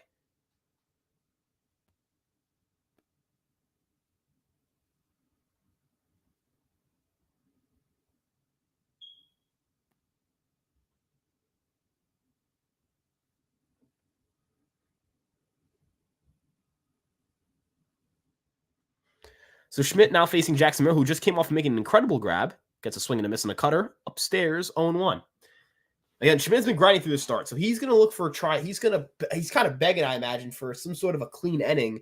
Get him something that can kind of lengthen his start. Yankees are hoping for I think at this point, you're just kind of praying for 5. So the pitch is popped in the air, sweeper. Volpe underneath it, calling everybody else off. He's there, 2 away. So Schmidt will face Ha-Seong Kim. Ha-Seong Kim popped up with runners on first and third. Not deep enough to score the sac fly, and that was a pivotal point in this game in the second inning because that's really where the start could have kind of gone sideways. Kim on the season, hitting 208 with a 679 OPS. More known for his defense, his stellar defense at shortstop. The pitch. Sinker poured in there at 92 miles an hour. Catches the outside part of the plate for strike 1. Schmidt has 5 strikeouts on the day, 1 walk, 3 hits allowed. He's been much better this year than last year, to say the very least. As the pitch. Sweeper down and away, ball 1. Their strikeouts are up. The home runs are way down. The ERA is way down. This is a more effective version of Clarke Schmidt than we saw last year, for sure. I'm very impressed with his progression, his performance on the season. As Schmidt kicks, steals, fires. Curveball poured in there, strike 2. Schmidt at 70 pitches.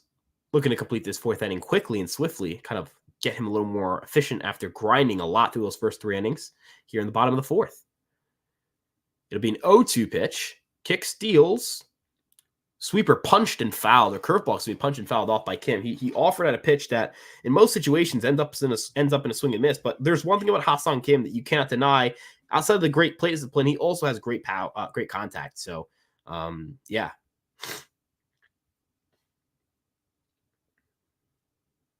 As the pitch from Schmidt, he kicks and deals. Sweeper outside, ball 2.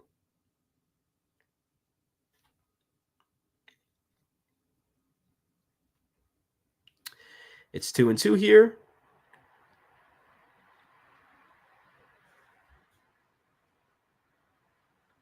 It's the pitch fouled off. So Kim now making Schmidt battle a little bit. Trying to get, Schmidt's trying to have an efficient inning. It's not like he's not placing these pitches poorly. Those are two pitches, that cutter and that curveball. Those should have been whiffs.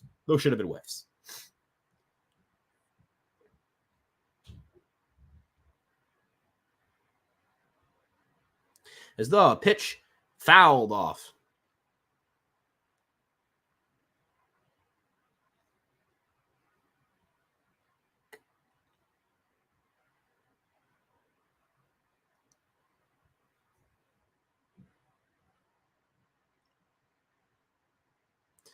So the pitch is taken outside 3-2. Schmidt looking to put away Kim, but Kim has worked this count full. 3-2, 2 outs. Again, it was a deficient start to the inning, but is what it is.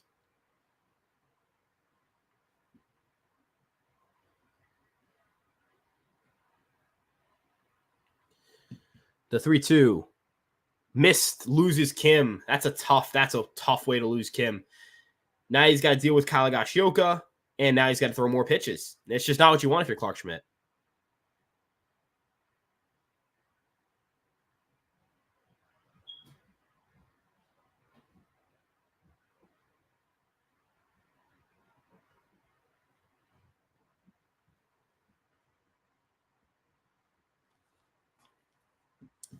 As the pitch to Higashioka swung on and missed on the curveball.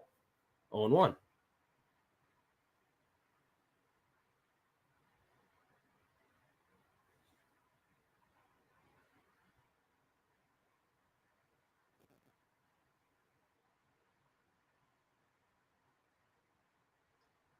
Schmidt checks Kim at first. To no avail.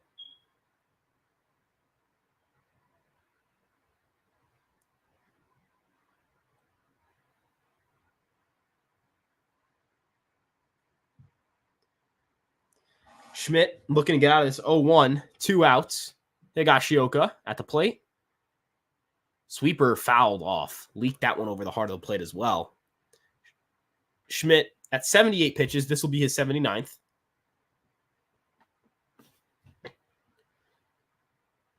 Looking to try to get out of this one unscathed as well.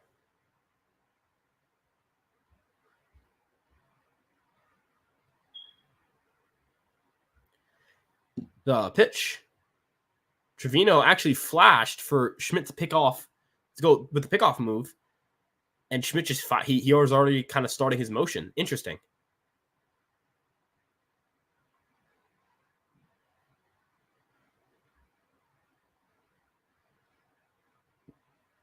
So Schmidt will call a pitcher's timeout, get himself set up on the rubber. And the pitch. Sinker just misses outside part of the plate. It'll be a 2-2 count. A lot of waste pitches.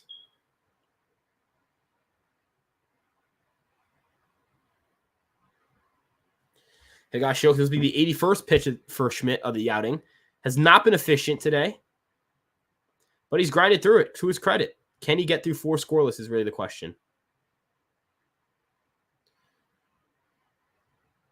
Trying to keep himself in rhythm here. I don't know if it's the weather or maybe he's just not right mechanically. As the pitch 0-2 swung on and missed. Big strikeout. That's his 6th strikeout of the day. Gets Higashioka swinging. Yeah, Higashioka. I do miss Kalagashioka as like a dude. Just like as a dude. Not necessarily the bat. Glove was pretty good.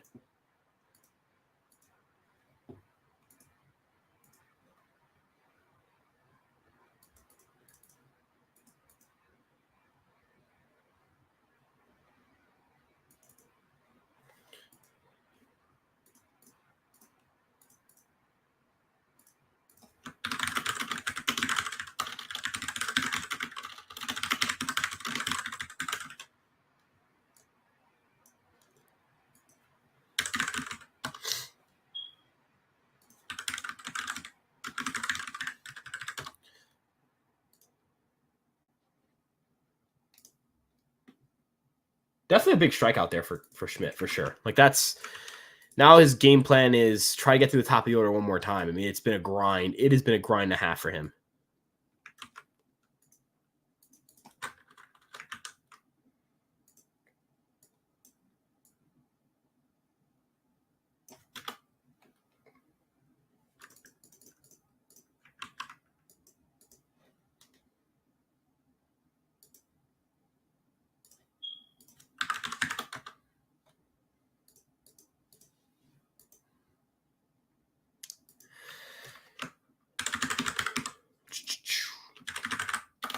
And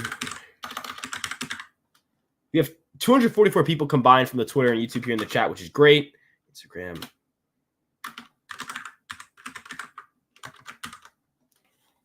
Time for the bats to show more life. Show some life. Let's get one here. Yeah, let's reward those efforts from Clark Schmidt with a run here. A run would be perfect.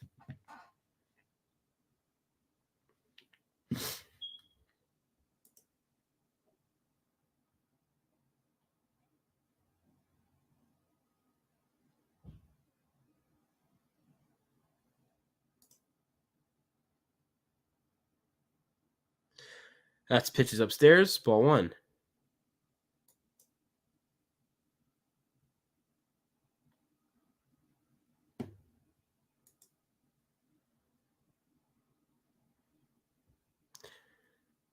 As that pitch is grounded.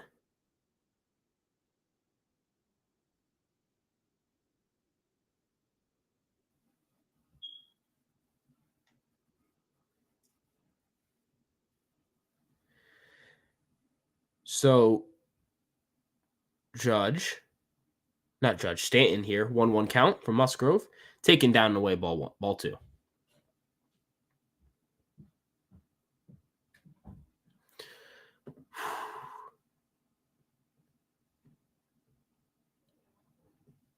Stop pitch. Change up floated in there, strike two.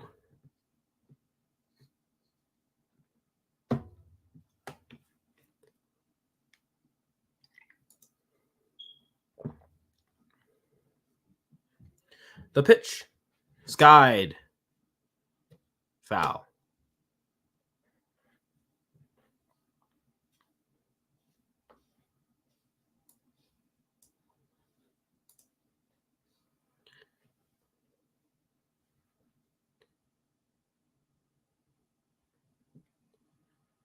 The pitch.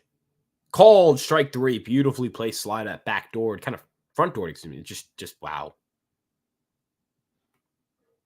Wow.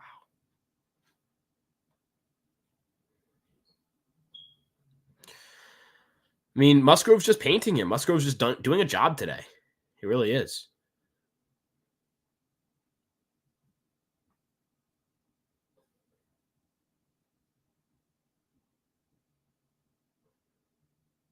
Rizzo swings over a curveball. It's 0-1.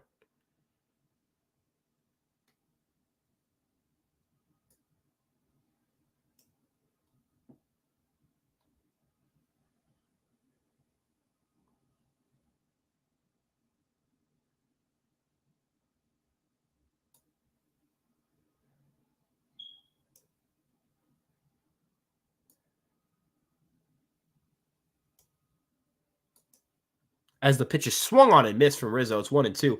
Just abusing the Yankees with that slider today. I mean, gosh, good gosh.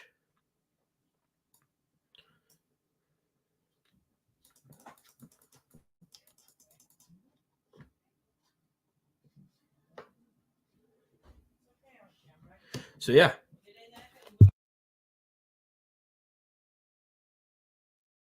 Rizzo, 1-2 in this count here. The pitch. Takes upstairs. Dog's going to offer at that.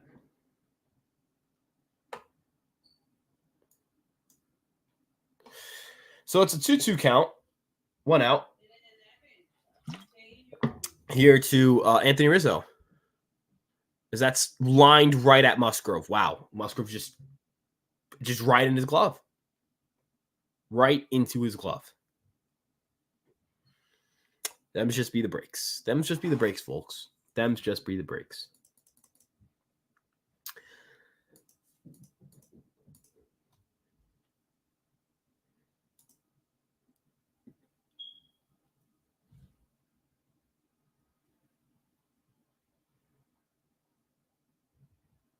So the pitch to Glaber. Taken inside, ball one.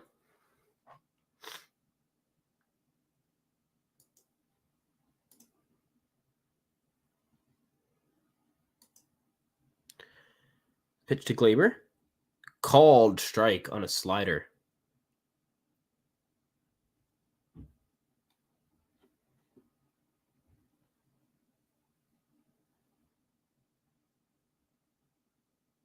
Called strike on a curveball, just painting right now. The Yankees just don't really know. They're not reading the breaking ball out of Musgrove's hand well today.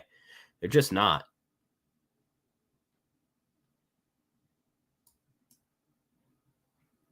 The pitch. Did he offer at it? No, he did not. 2-2.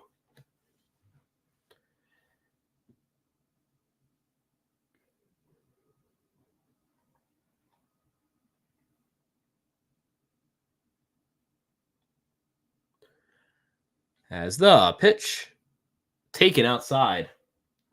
It's ball 3. Gleyber looking to reach base for a second time.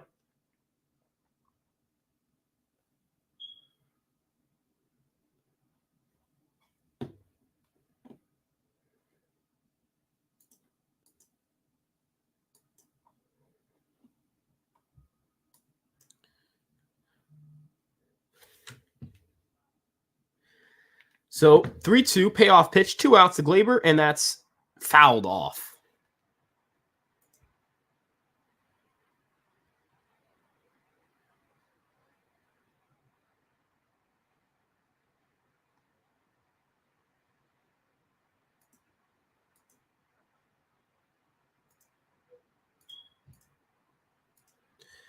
The pitch to Gleyber, 3-2. Fouled off again. So Gleyber trying to fight here, trying to get on base. Time for your lunch break. John, enjoy your lunch break, man. I'll probably have some lunch after this. We'll see. TBD on that end.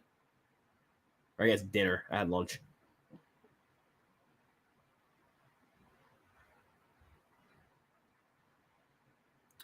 It's the pitch. Gleyber flies one into right. Is it deep enough?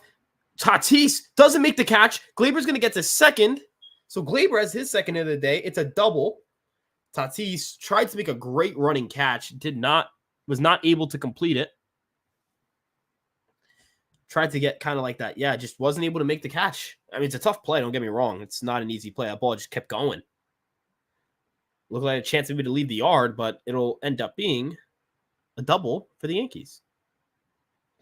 As Jose Trevino will come up with a chance to, if he can get a single here, give the Yankees their first run of the game. It was almost Gleyber Day. It was we were this close to a Gleyber Day moment. Musgrove not 75 pitches, not like a terrible workload for 5 innings, but the Yankees trying to obviously get to the. I mean, the Padres bullpen, from my understanding, is not that much. I mean, I could double check it. From my understanding, it's not that big of a problem, but it could be, and I could just be completely wrong. Yeah, I'm not completely wrong. They're at like 19 ERA. That's not bad. What about adjusted ERA? Yeah, they're 10th. Their bullpen is pretty solid in terms of run prevention. What win probability added? That's where they kind of sting a little bit. Their win probability added is not great. So yeah. Oh well. But Gleyber looking to get the Yankees, kind of spearhead a little bit of a rally here with 2 outs. This is Trevino. First pitch, called strike. Painted that one.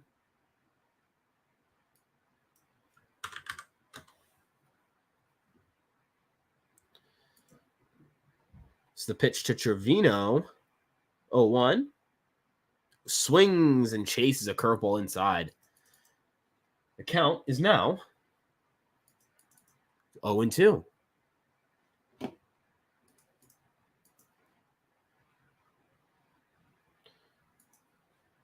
So Trevino down 0-2, runner on second. First runner in score, not the first run. I think this is actually the first runner in score position for the Yankees all day.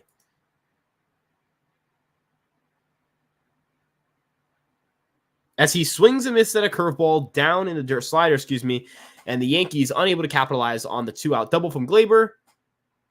It is 0-0 entering the bottom of the 5th.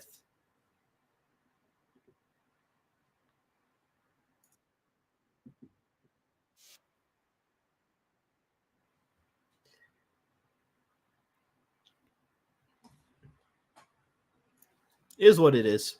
Is what it is.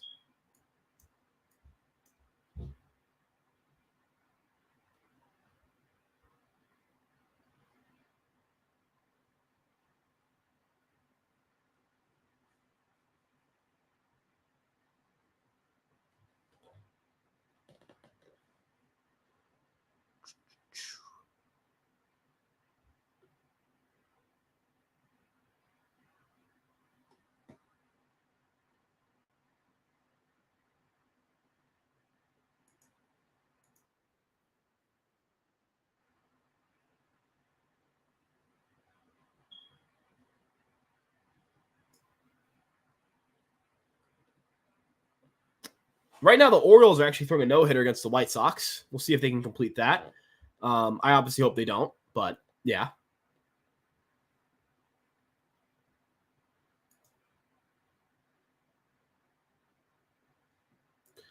Schmidt is at 81 pitches, if I'm not mistaken.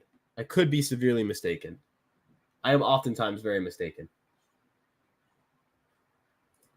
But that is my understanding of the situation right now.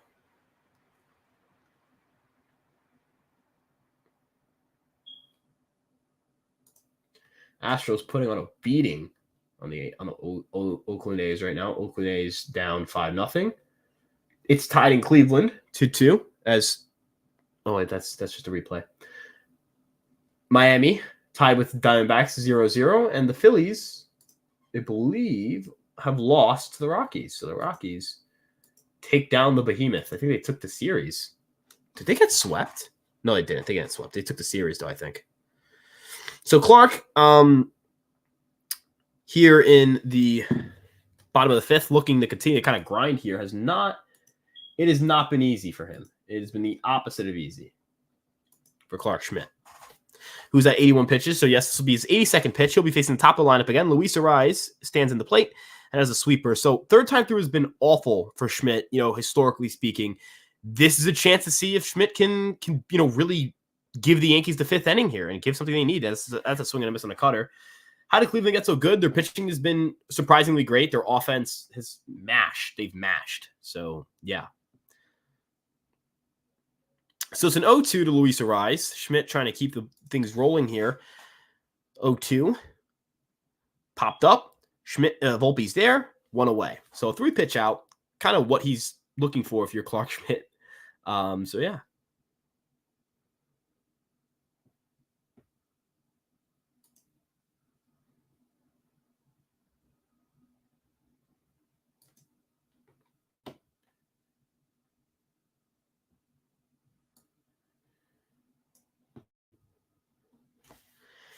So Schmidt facing Fernando Tatis Jr.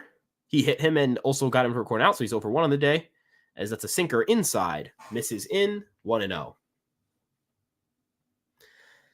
Schmidt laboring today. Schmidt has been better this year. Yeah, no, he's been better like in recent starts. I'm saying like that's kind of been the book on him has always been third time through the order. Let's see if he can consistently, it's a trend. This is the grounder foul. See, it's surprise when Schmidt gets through third time through the order for a lot of people. But when you make it a trend, when it becomes a consistent trend that you can get through it, that's, I think, a confidence booster. So I'm following the script correctly. It's time to overreact about the offense, right? Yes, the season is actually over. It is over. As Schmidt gets a ground ball, Cabrera fields it cleanly, fires to first, 2 away here in the fifth. Some quick outs for Schmidt. Schmidt, if he can finish this inning strong, may have a chance to pitch into the sixth. We'll see. But yes, the season is over. The offense is over. Nobody has it worse, and nobody will ever have it worse. So, yeah, than us, of course.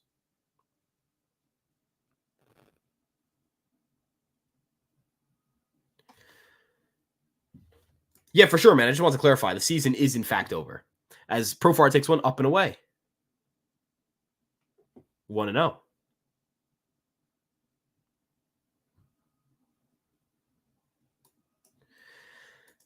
Yeah, Rangers are doing well today. That's 2-0. Both Rangers. I think the Texas Rangers won, and now the New York Rangers are up 4-2 with a chance to take their first series lead of the Eastern Conference semifinals. So it's 2-0 to Profar. It's the pitch. Skied. Is it playable? It looks like it is. Trevino he's able to make he made the grab. He made the grab. Great grab by Trevino. Yankees keep it scoreless. Great job by Clark Schmidt. Quick, easy, efficient outs as he's fired 5 scoreless frames. Great jobs by Schmidt in the fifth there. Great job. So we'll see from there.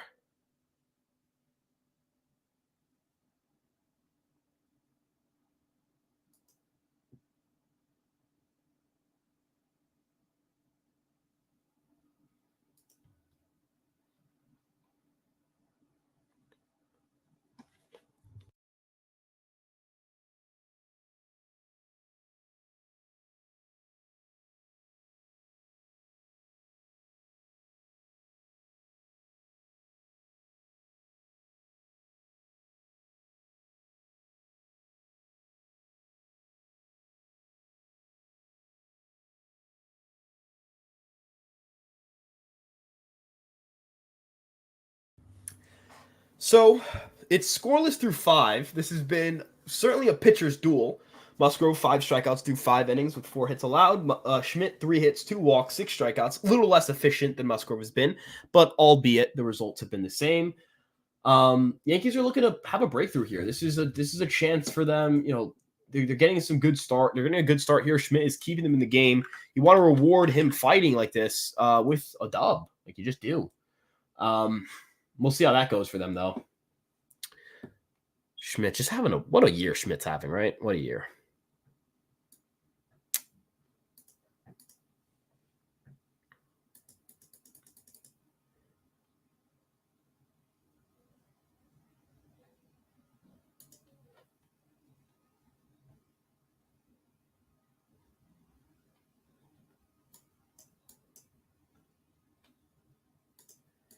This is Waldo Cabrera. Steps to the plate.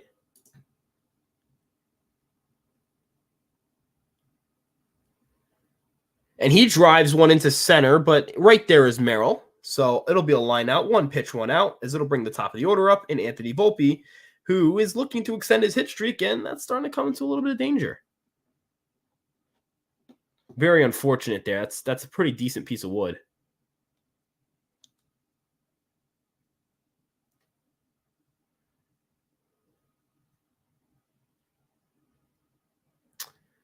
As the pitch to Volpe.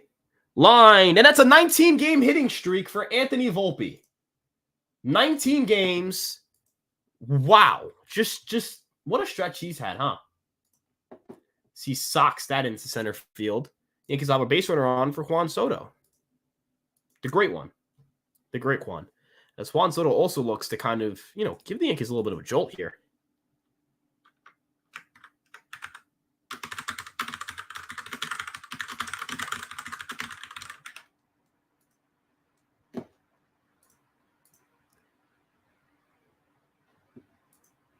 Pitch to Soto, taken inside, ball 1. Yeah, man, Volpe, great job there. I mean, 19-game hitting streak's fucking impressive, man. Talk about a turnaround for his career. Or not career, but from last year. Random thought, shout out the Royals for progressively up. Yeah, dude, they hit the crap out of the baseball. And they didn't get off to a great start offensively in terms of WRC+, but now they're finally hitting a little bit.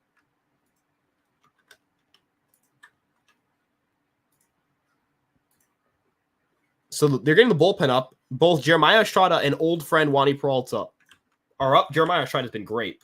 So, those are 2 guys who can really pitch. As Soto takes inside, it's now 2-0.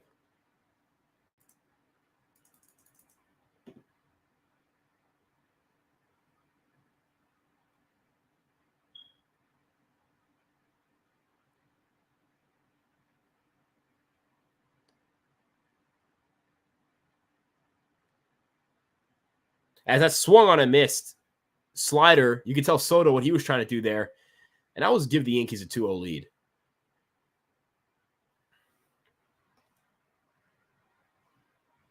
We score a run here, World Series back on. And if we don't, the season is fucking over. All right? That's how we're going to rationalize this, guys. Very rational way to watch baseball. The pitch to Soto. Cut on and missed. Volpe trying to steal second. Does he get there? He does. They're saying, are the Padres going to challenge and say he was off the bag when Kim applied the tags? Because Volpe did seem to disengage with the bag there. We'll see. Hold on.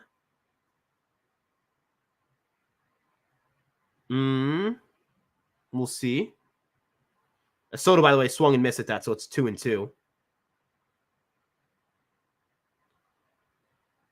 Oh, he was on. Yeah, he stayed on. I think he stayed on. That foot seemed to stay on. They're not going to challenge as, he was safe. So Volpe picks up a steal after being caught earlier in the game. 2-2 pitch to Soto. Skies it foul. Oh, wait, is that staying in play? Oh, Popar tried to make a crazy grab. Unable to come up with it. Bangs into the wall. It's a foul ball. He looks a little roughed up. Takes off his glove. Looks for a fan to fire it to. Finds one. That ball kept tailing. I thought that was a weakly slapped, kind of thing. Profar tried to make an excellent grab on it. Just wasn't able to do so. I think his glasses also, something flew off. I actually like stealing in certain situations. I don't think you should be a steal heavy team because I don't think like it's hard to have that skill alongside like great power and all that stuff. But yeah, I think I get what you're saying. Is that's a ball? Does that get away from the catcher? Not far enough for Volpe to advance, but it is a 3-2 count now. Musgrove up to 86 pitches.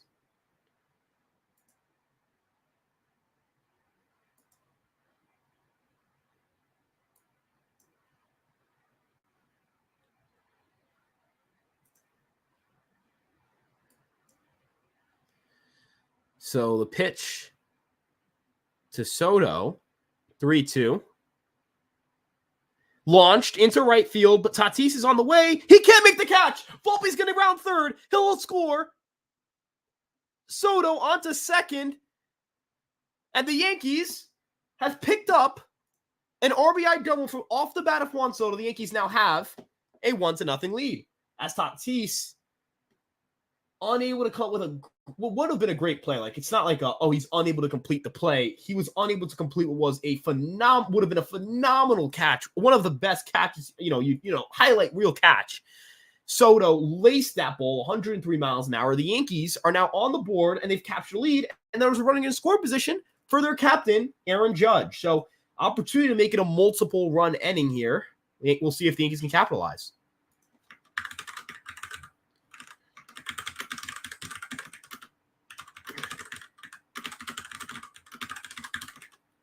So they'll bring in Jeremiah Estrada for Aaron Judge. Joe Musgrove's day is done. The Yankees have knocked Musgrove out after he was just cruising. And now the Yankees have a lead, and again, just a chance to maybe add on. It's important to add on because a 1-0 lead goes away with one swing. It's the best way to put it, right? A 1-0 lead goes away in one swing. So you would like to add on some more.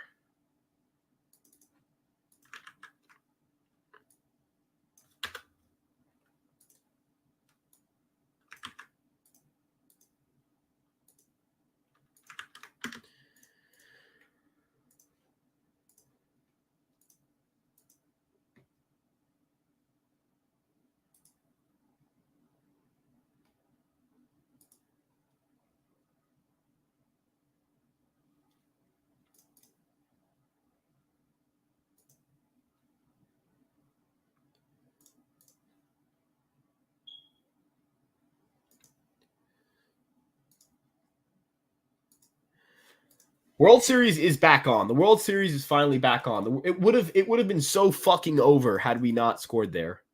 The season it was over if we didn't score, of course. What was the catch probability on that? I thought that was a hard play to make. I could be wrong. Let's see. Did not have a high catch probability from my understanding. We'll see. So Judge now with a chance to add on to this lead. The first pitch, Judge fouls it straight back. Fouls his pitch to handle. It's Jeremiah Estrada who's been brilliant. 20 strikeouts, 13 2/3 innings, a 0.66 ERA. Unbelievable stuff. He's a remarkable pitcher for sure.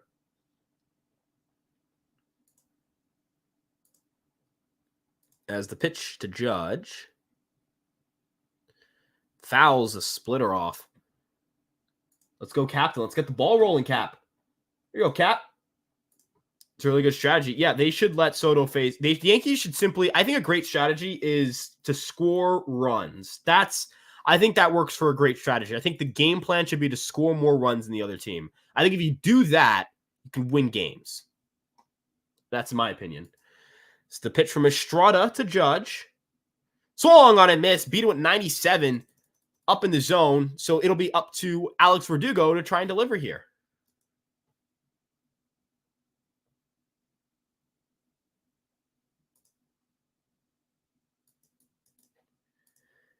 I know. I feel so smart for saying this. I feel so smart for saying I might be one of the smartest people in the world for suggest. Like I don't know why more teams don't try doing this. Just score more runs than the other team. It's so simple. The pitch to Verdugo is a called strike fastball, 97.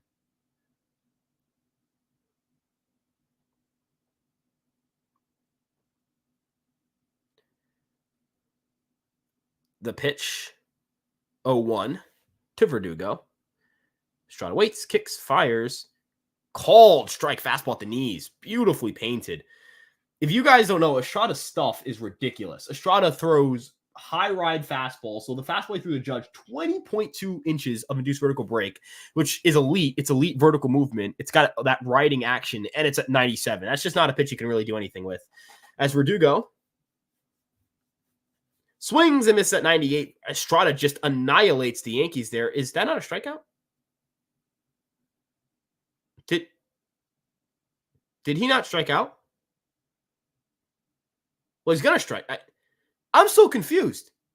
I'm assuming, is he just going to strike out on the next pitch? Am I just, sure. The pitch, the 0-2, the last one was the 0-2. Swung on and missed. Okay, it didn't matter anyway. Strike 3. So the Yankees are only able to get one, but it is an important one run because it gives them the lead. It is 1-0 Yankees as we head into the bottom of the 6th.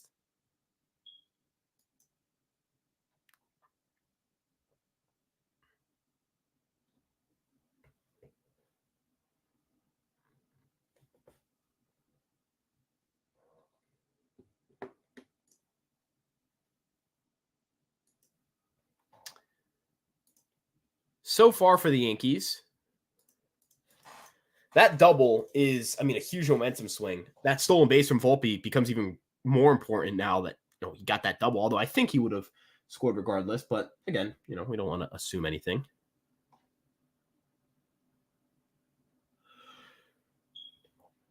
Gotta turn off my phone to save battery. Catch you guys in a bit. I'll see you, man. John, appreciate you stopping by.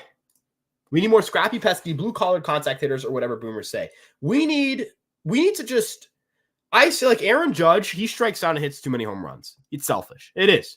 He's a terrible ball player, right? That's really where you could boil it down to. Kind of looking at the situation right now across the league. Orioles are going to probably just batter the White Sox. They're up 3-0. The White Sox are going to no hit. That thing looks over for the White Sox. Orioles will pick up a sweep there. They'll go to Boston tomorrow.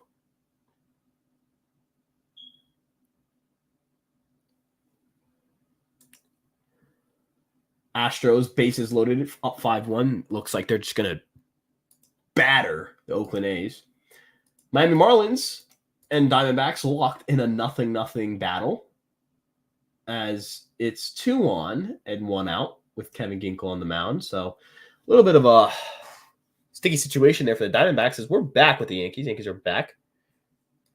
So Schmidt looking to keep the ball rolling here. He's got a chance to do something really important, which is kind of close the gap for the bullpen and from between him and Schmidt. As Schmidt kicks, fires, Cronenworth takes inside, ball 1. Not called the zone, but nonetheless, it is not called a strike. As the pitch from Schmidt, 1-0. Upstairs, 2-0. So Schmidt probably going batter to batter here with him. That's what I imagine the thought process is. As Cronenworth takes, fires. Called strike on a cutter. Probably didn't catch his own, but yeah.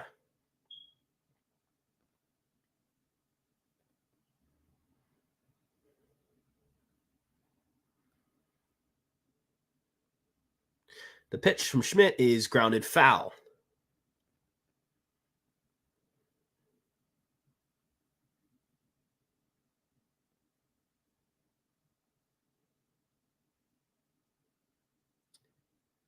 So Cronenworth, 2-2 to Cronenworth from Schmidt. Somebody called time. I forget who. Schmidt looking to pick up another out here. Try to give the Yankees some length. 2-2. Upstairs, 3-2.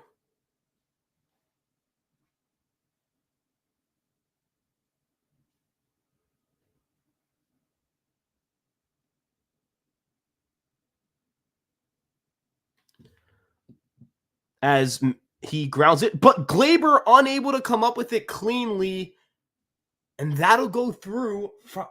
Reaches on a fielding error. A tough play. Tough situation there for Glaber. That was kind of a routine ground ball. Tried to backhand it. Not sure what he was doing. Not sure at all what Glaber was doing. Wow. That's not a great defensive play at all. That's a really, that's unacceptably bad. The pitch from Schmidt is low and away, 1-0. I mean, you have to make that play. Like, you just do. You have to make that play. Have to. So Schmidt trying to work around that error. 2-0.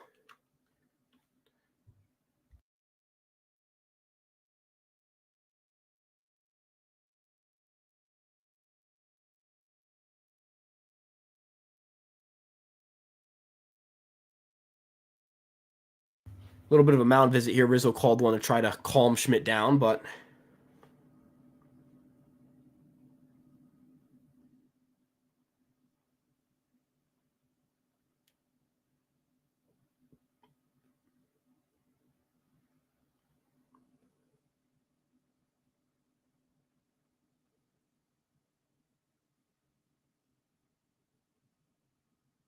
ooh, they pulled Bradish in the Baltimore game, and they ended the no-hitter.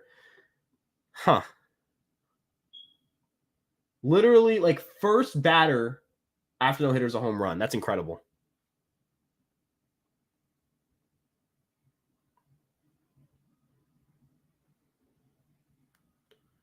That's cut on and missed.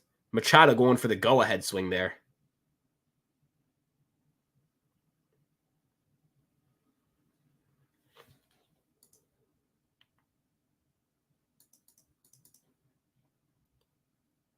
The pitch. Ball taken inside. 3-1 now. You don't want to walk.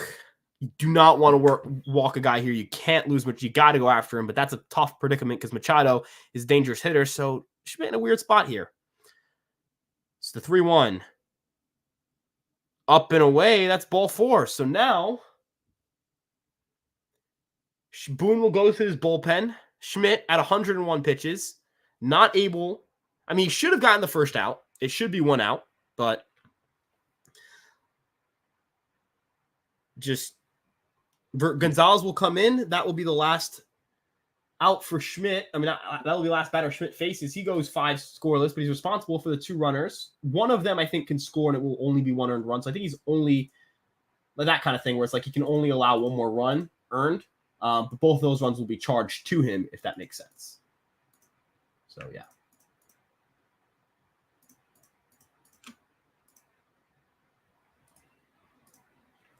Tough. Very tough. Not acceptable.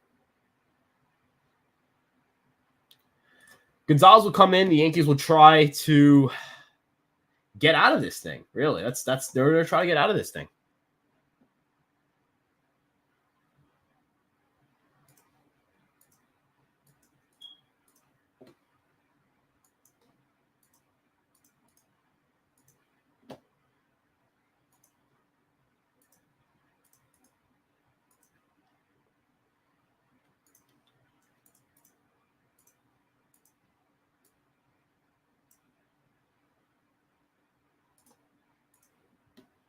Tough error. I still can't get over that error. I mean, I don't really like ragging on Glaber. I'm not really like a rag on anybody individually kind of guy, but that's tough, man. That's just it's a can't happen kind of play. It really is.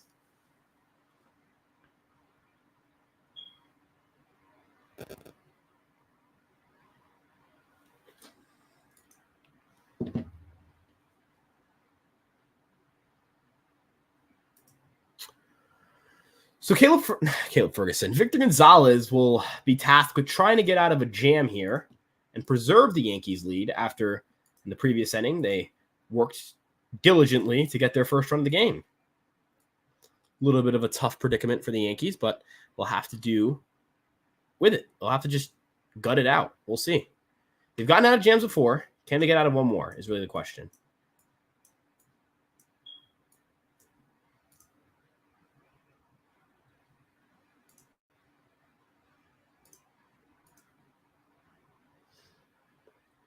Schmidt continues the stretch of strong starting for the Yankees as the Padres will bring in a righty in Donovan Solano who hits lefties as well. But also should be noted, is a double play threat if the Yankees want to go that direction.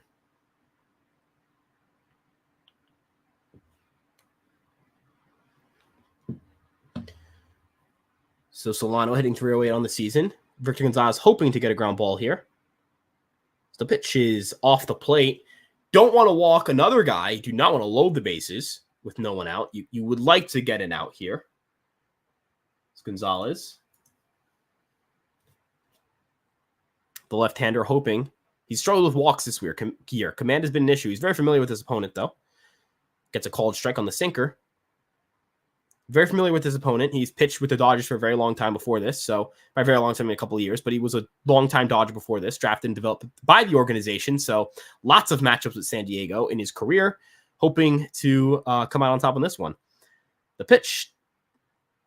Outside, 3-1. You can't walk. I mean, the walks are just killer. The walks are killer. I don't care that a lefty's up. You've got to go after your guy. You have to get after him. You have to try to make Solano beat you. It is what it is. You got to make Solano beat you here, though. The pitch, way outside, just bad, very bad, very bad.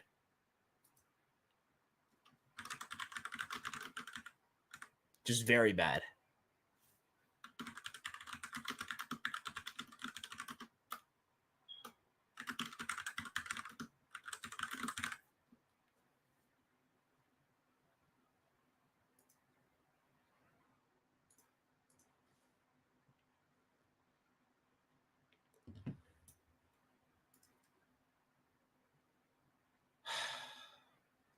This is tough. This is tough.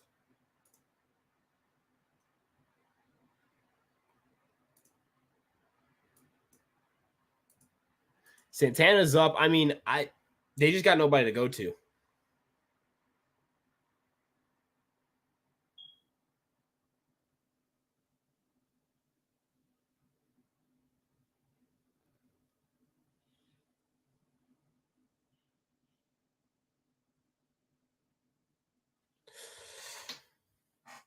This game is looking like it's going to get ugly soon for us if we can't get some big outs here. I mean, we're asking for Victor Gonzalez to get out of bases loaded, nobody out, right? So that's lined, and Rizzo makes the snag? Did he made the snag. I think a run scores. So it is 1-1. This game is tied. But Rizzo saves the Yankees from what could have been a lot worse. So, I mean, would have liked to see the double play, but Rizzo couldn't get back in time. Don't think he had enough time to recognize what's going on at home. Cronenworth isn't slow of foot either. Yeah, I don't think it was going to get him at home. Got to get the sure out. It's only one out in the inning.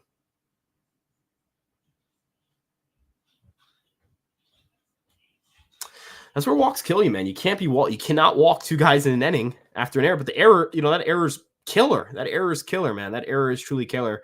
Would be 2 outs, and you don't know what goes on from there. So Kim steps to the plate. He shows bunt. He gets a push bunt down, but foul.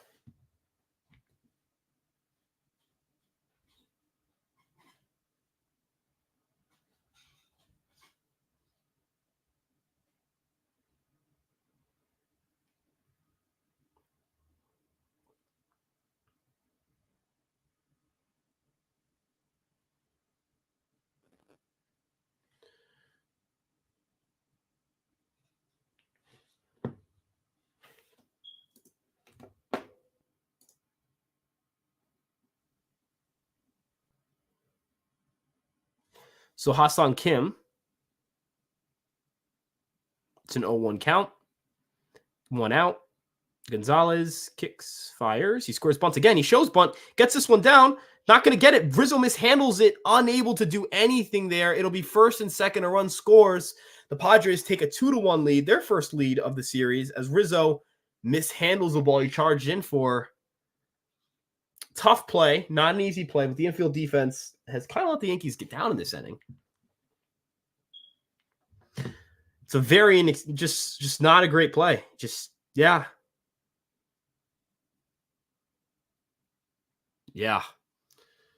Yeah. Yeah.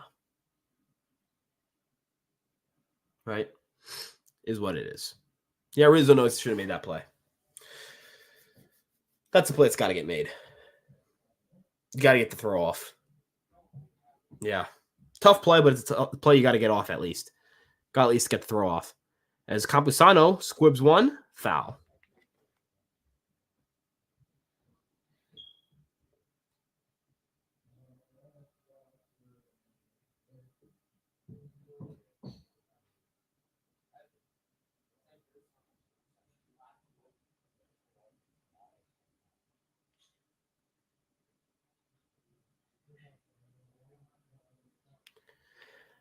So it's an 0-1 count.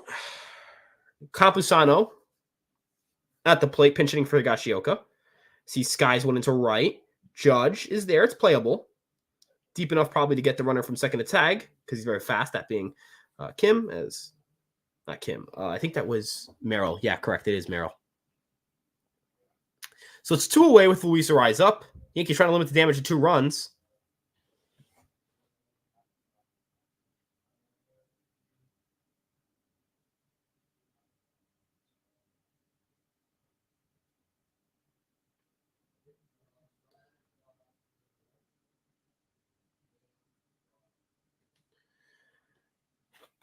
He has a weird stance. Yeah, Campusano has a weird stance. So Yankees still not out of it yet.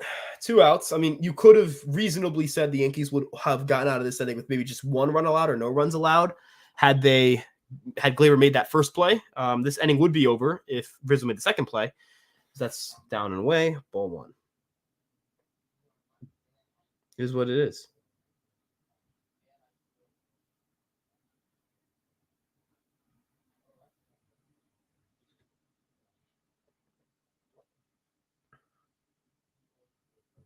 Still a pitch. Swung on and missed. Slider.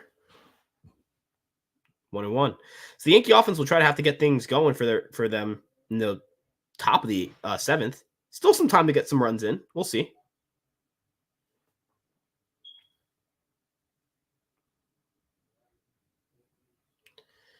The pitch from Gonzalez is down and away. Ball 1. Ball 2.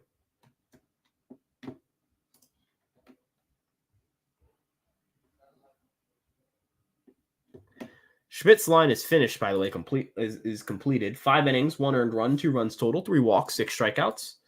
Not a bad start. Not a bad start. The pitch. Ball 3.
my mic has been off. Just bad. I don't know how my mic got plugged off.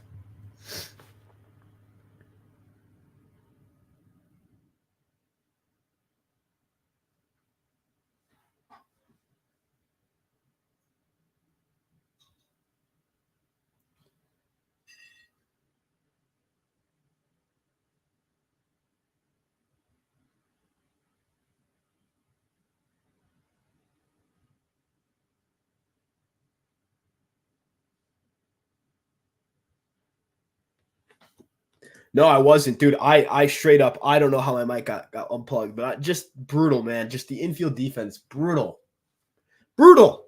Say the very least. Dennis Santana will come on in trying to get this final out as Tatis is up to the plate. The pitch in the zone, but not called a strike.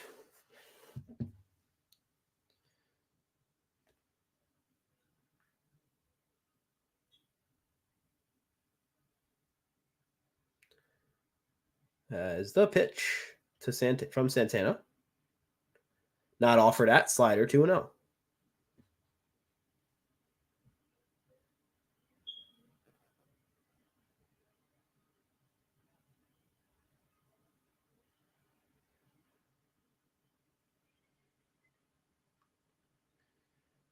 The pitch is inside. Ooh, they called that one. That's okay. Sure. Sure. That's a strike in whatever world we live in.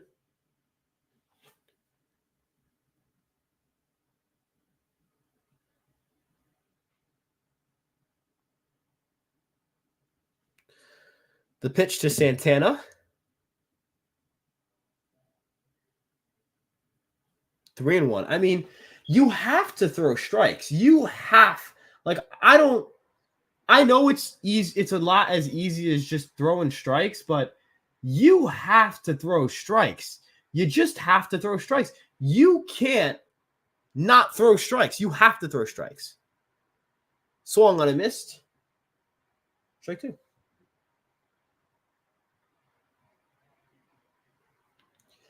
Trying to get through this one. It is hot as balls in this room, which only makes it worse. Might need to go take a break to get some water. That might be the game plan. No, pitch. Grounded. Oh, wow. That's a single. Wow. Hey, errors, walks, those are the types of things that compile. They compile, man. They compile. That these kinds of things are going to happen to you when you walk people and you give up, errors.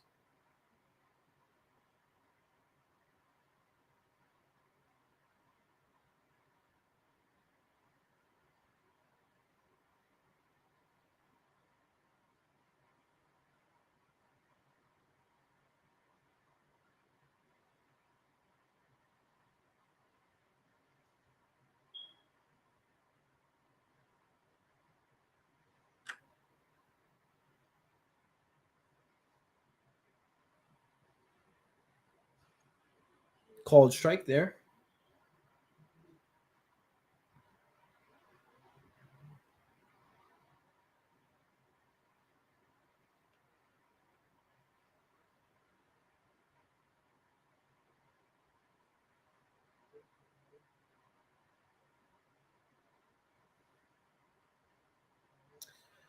This is actually this is a tough thing to watch.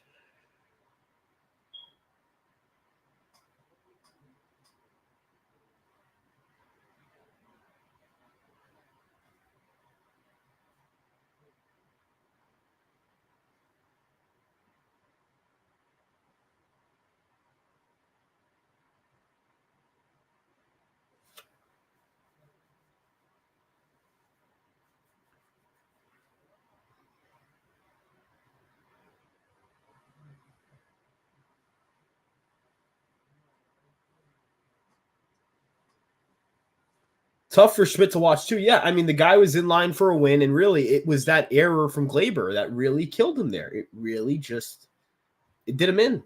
It sucks. It does. It does. Grounded foul.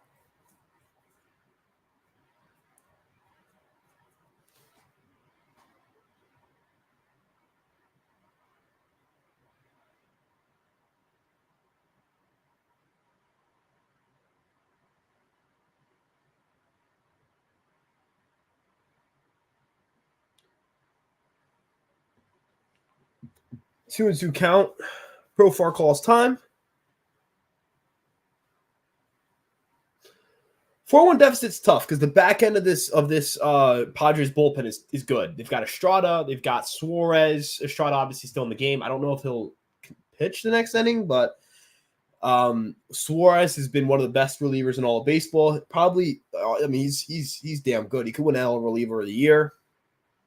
The back end of that Padres bullpen is good. Obviously, they have Wandy, old friend. So, for the Yankees, you're going to need to really get something going in the top of the eighth if you want a chance at this ball game.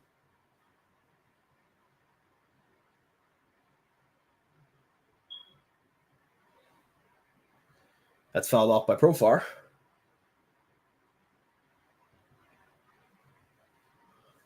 So Profar really working Santana here, and he has a chance to really break this game open as well. So if you're Santana, you've got to get Profar out. You don't get Profar out here, and this is that's when you start talking about it's ball game, that kind of thing.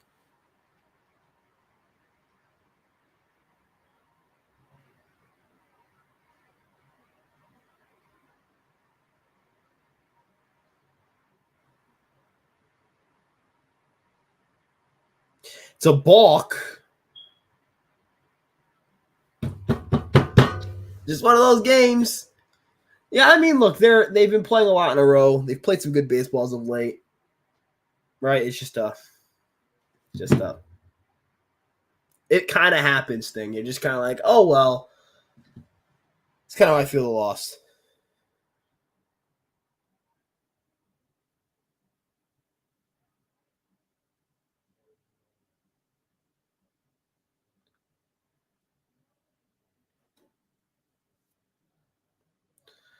So now Santana looking to just get out of this inning and keep this at a manageable deficit for the Yankees.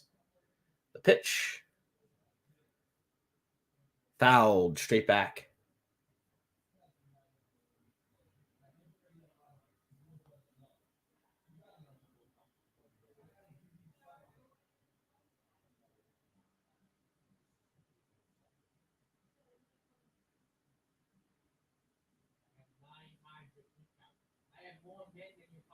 Swing and a miss. Finally get out of it. Yankees give up 4 in the inning, and now they stare at a 4-1 deficit after being up 1-0.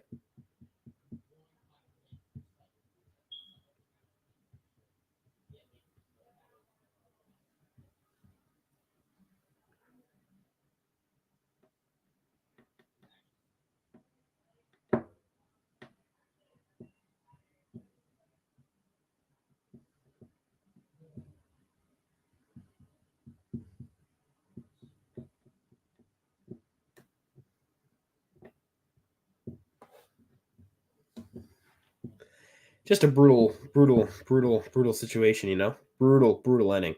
That sucks.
So Stan now comes up, top of the 7th. Estrada's still out there, gets a called strike there.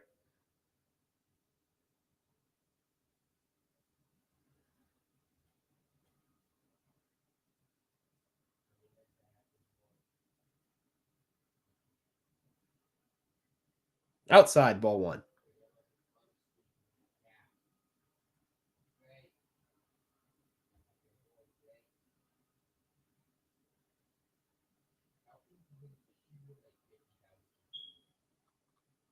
Swing and a miss at a slider off the plate.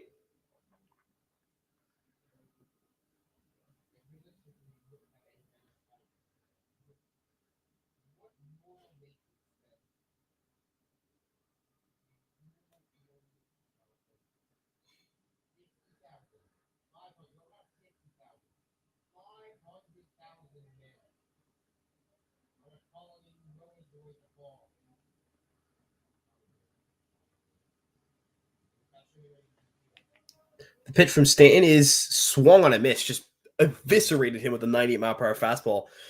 Estrada's stuff is impressive, man. Like, you want to talk about impressive? That dude can pitch, man. That dude can pitch. Rizzo will come up after the misplay in the bottom of the sixth, maybe trying to get something going here for the Yankees. Estrada just a wizard on the mound. Like, that dude can shove. It's hot. It's warm in this room. Eviscerates him. 98. Good God.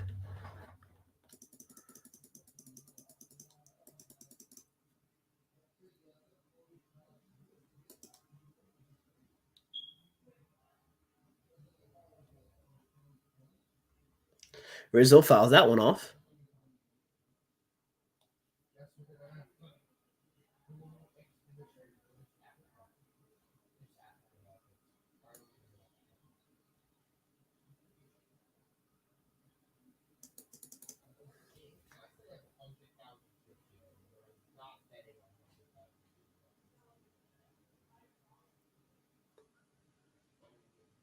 That's fouled off by Rizzo. It remains 0-2.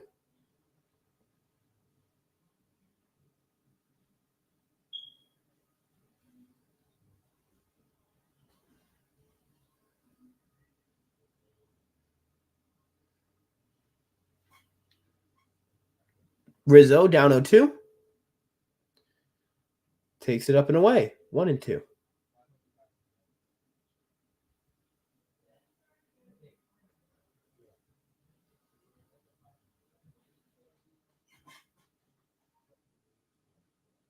Swing and a miss. Wow. Just eviscerating right now. Eviscerating.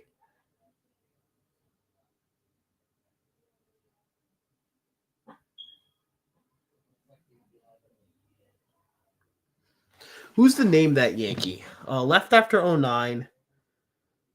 Played for. Who is this name that Yankee? It's a hitter. Makes it more interesting. I'm trying to think. Anybody know the name of that Yankee?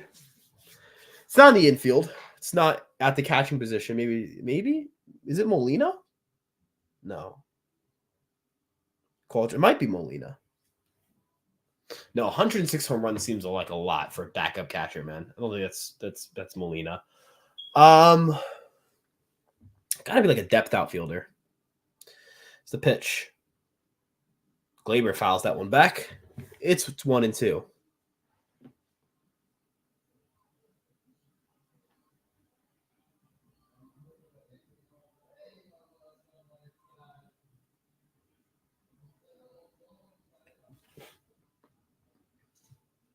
Glaber takes one low and in. 2-2.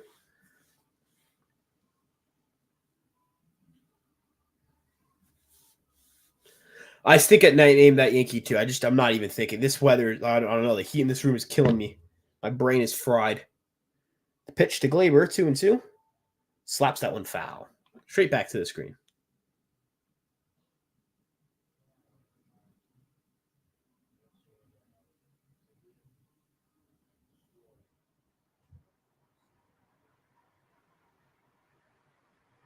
It's got to be like a depth utility player, not like a consistent starter on the team, that kind of thing. Pitch fouled back. I think like a Xavier Nand. Ooh, it could be him. Could be him. We'll see.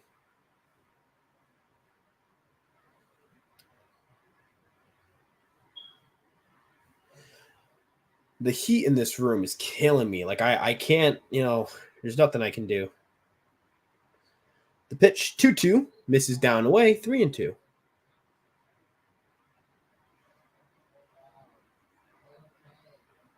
Glaber could get on and kind of force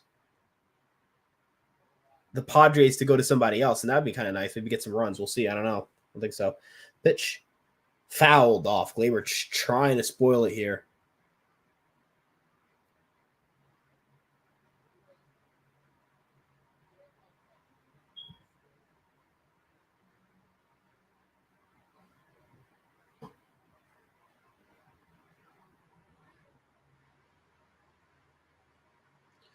Glaber waits for the 3-2. The pitch. Eviscerated him with the fastball. Good God, Jeremiah Estrada. My goodness.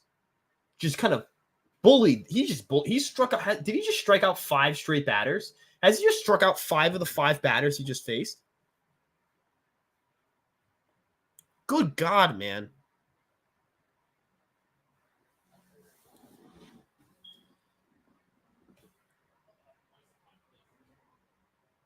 Good God.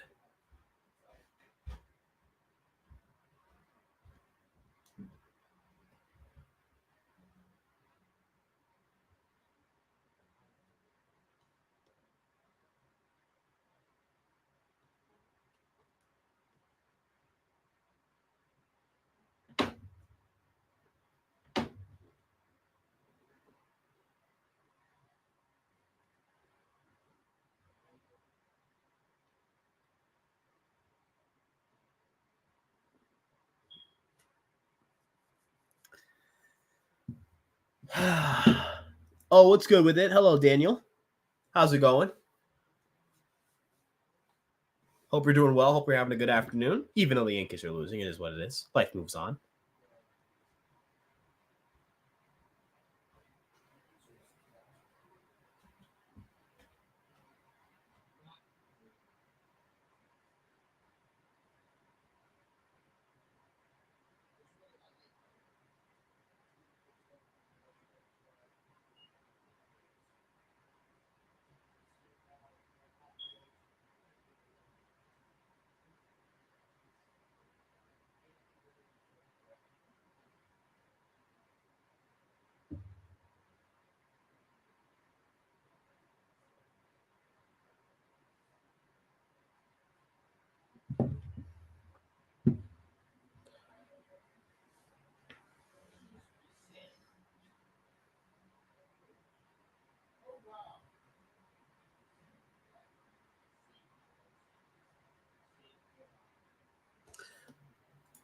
Yeah, not a great combination to have your second baseman, first baseman lead all of baseball in errors. Not a great combination.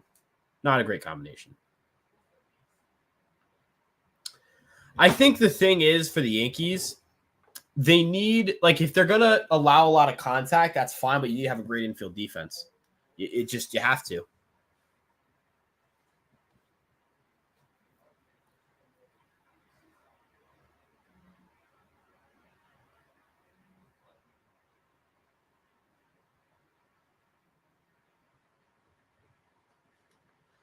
Yeah, Acuna apparently it's not an ACL tear or anything like that. He compared it more to the injury he had in 2018 when he missed a month. So I imagine the month is, I don't know what the time span is. They're going to have to do more testing. I'm not a doctor. But yeah.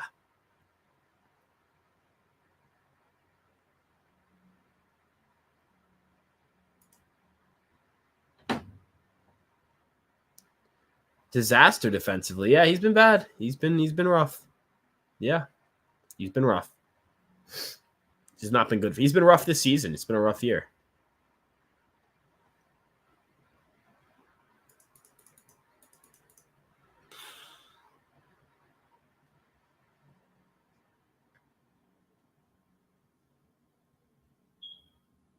So the Yankees are down 3. They'll need just some sort of. The thing is just that the back end, of course, of that bullpen for the Padres is just really damn good. Called strike.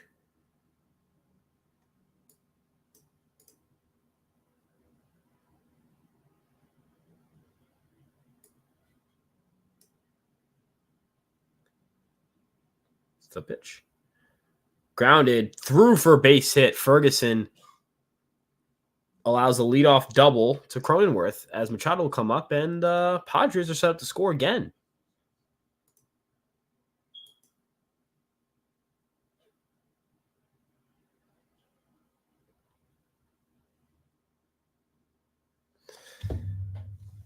Yeah, Rizzo's been disappointing. He's been disappointing.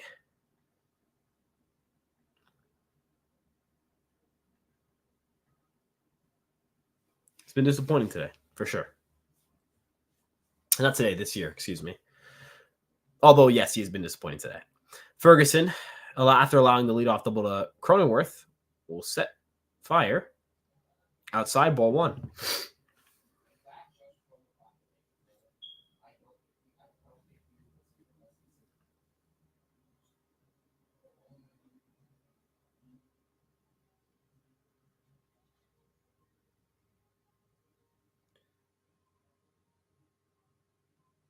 Called strike there. It's 1-1.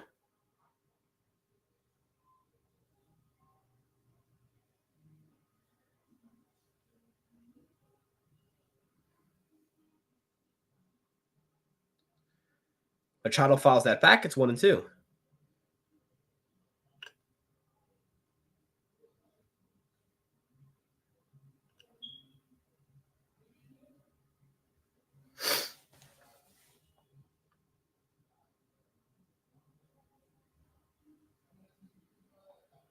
It's a pitch to Machado. Inside 2-2.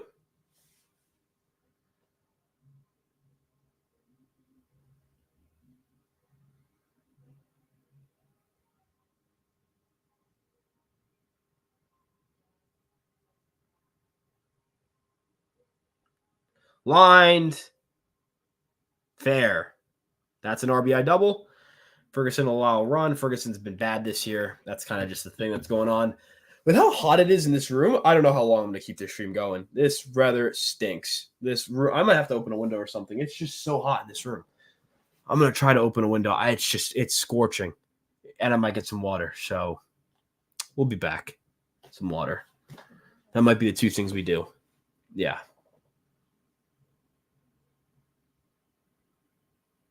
Yeah, this is rough.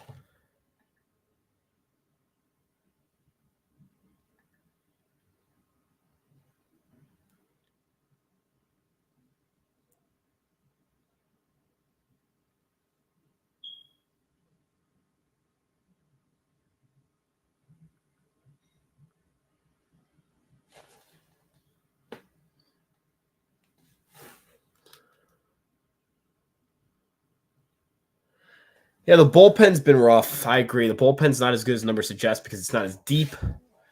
Gonna open a window. It's scorching hot in here. It's like actually like unbelievably warm in here, like unsustainably warm. Oh.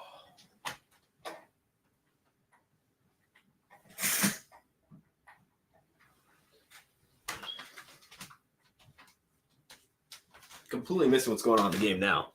But Storino to Solano. This kind of looks like just a beatdown.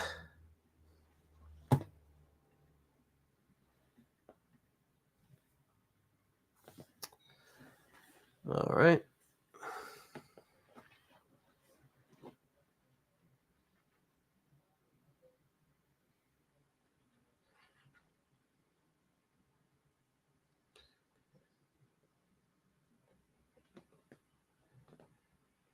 That's fouled off 3-2.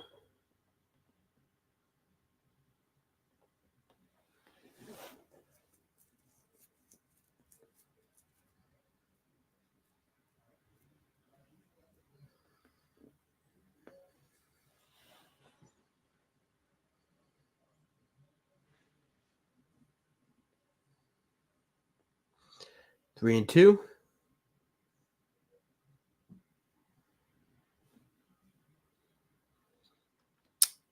Yeah, Marnacho. The problem with Marnacho is that he threw 33 pitches before Gomez. When Gomez came up, yeah, it's just been like a lot of whatchamacallit.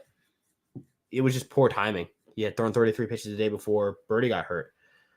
We're kind of in blowout territory here. If this is a 6 or 5 run game, I might just bang this thing early. Get me to the showers. It's hot as hell in this room. Good God. I need a temperature check in this room.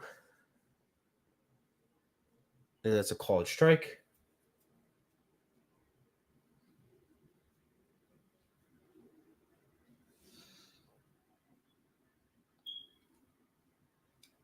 It's just this sucks. This stinks. It is what it is though. Like that's laced into left center field. Judge makes a great running catch. Fires into the infield.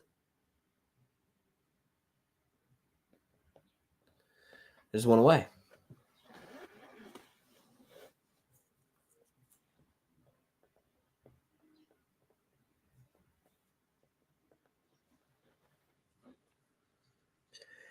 Hey, the Rangers won at least. If you're a Rangers fan, you know.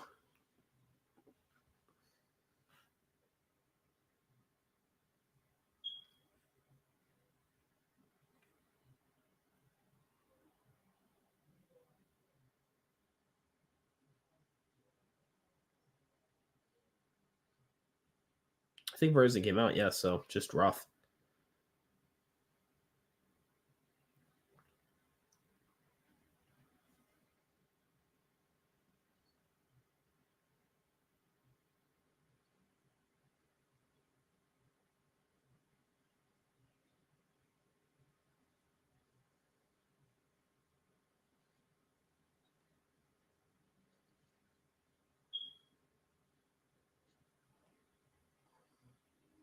Michael Tonkin comes in, so he'll relieve Caleb Ferguson.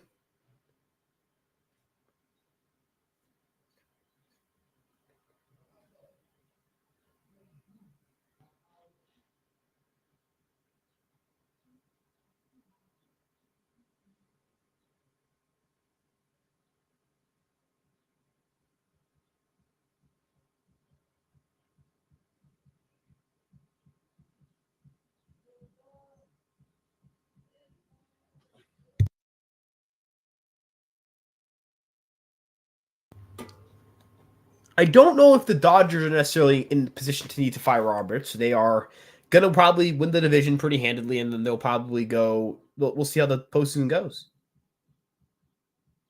We'll see. Like, I don't think they should fire Dave Roberts for that. Like, I don't know.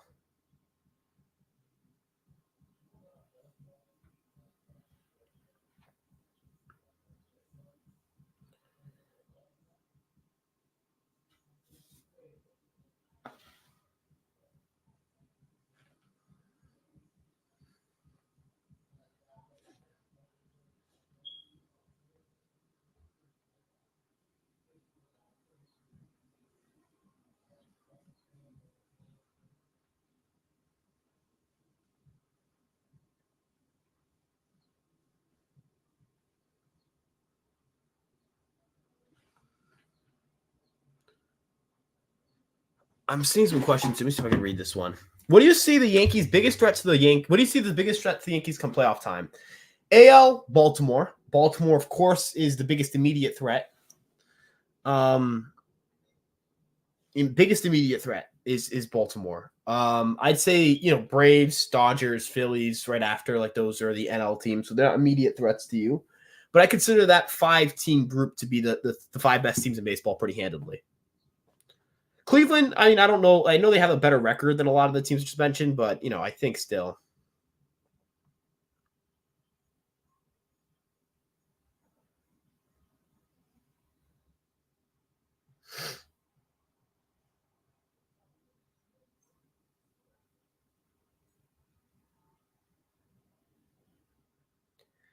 Talking with a sinker in there, it's 1-2.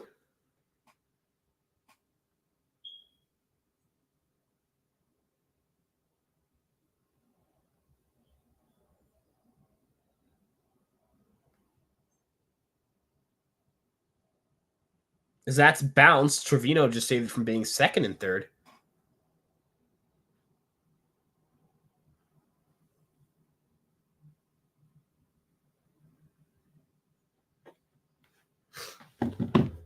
Yeah, I think Soto stays in New York. He'll be Yankees. He'll be Yankee forever. That's been my thought process. The pitch from Kim is punched over Torres' head. Not a misplay, just just looped over. Bases are loaded. 1 away. The heat is making this worse. Without the heat, I could sit through this and be like, okay. With the heat, this is unbearable.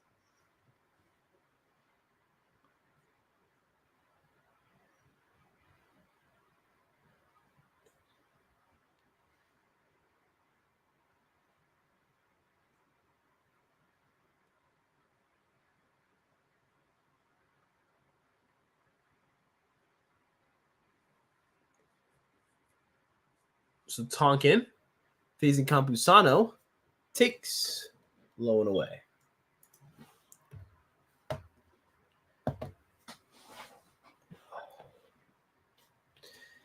Yeah, Jameson, this could get very unfavorable for the Yankees in a few. In a hurry, some would say. Or, hey, ends up not getting ugly in a hurry. Still go up a run. Not great. But the Yankees are going to get out of this one with a double play. Nice double play. Take it. We shall take it. Great snag by Tonkin. Just what a play. Great play.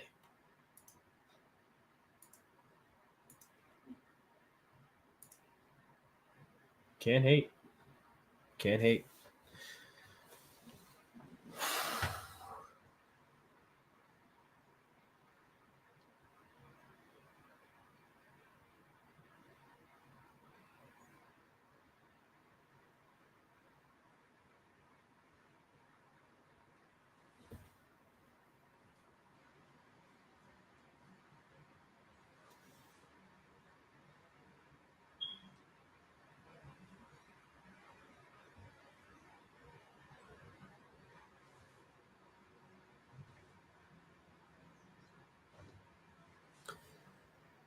Whew. Yeah.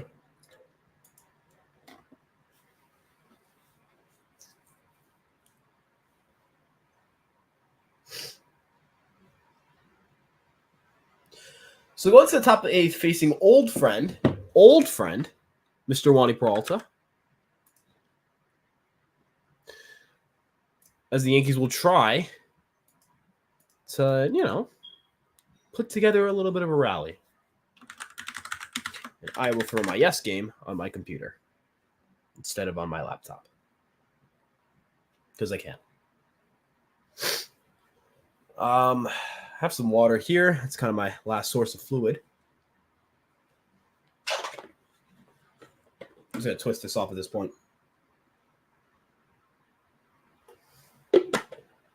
Honestly, in a perfect world, we'd win this game. It's not a perfect world. It's unfortunate. Life moves on, though. I mean, it's 2 or 3 against the Padres. I'll take it. That's a win. So, yeah.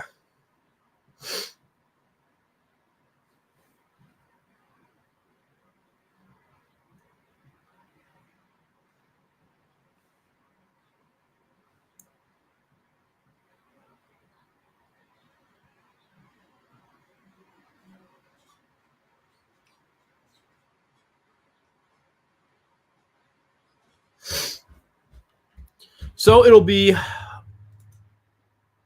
Jose Trevino. I don't know why I couldn't recognize that immediately. But it will be Jose Trevino going up against Wani Peralta, old friend. It's old friend alert.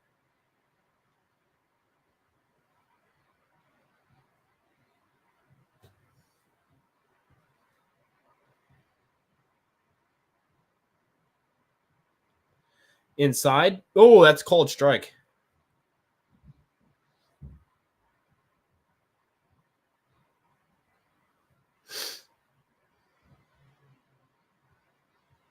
Called strike 2.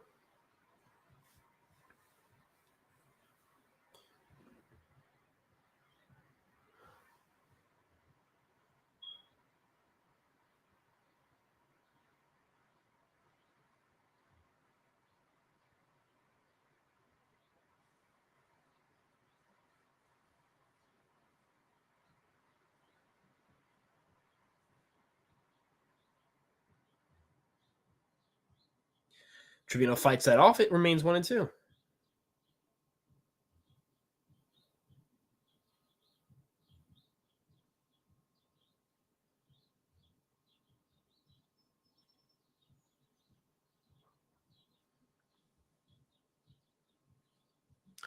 Pitch from Trevino. Yeah, John. So BAPIP happened. We just got BAPIP'd to death. So unfortunate situation, huh?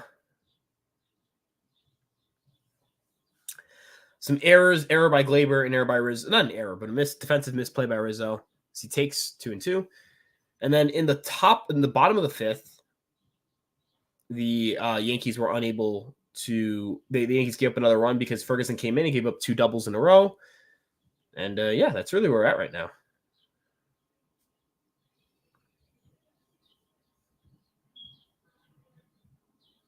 Takes 3-2.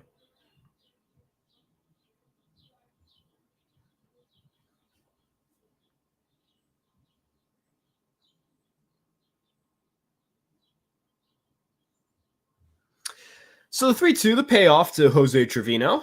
Yankees down 5-1 here in the top of the 8th. See skies one. It's playable. Easy pop up. Probably chased one, but to be fair, the strike zone's been a little bit loose.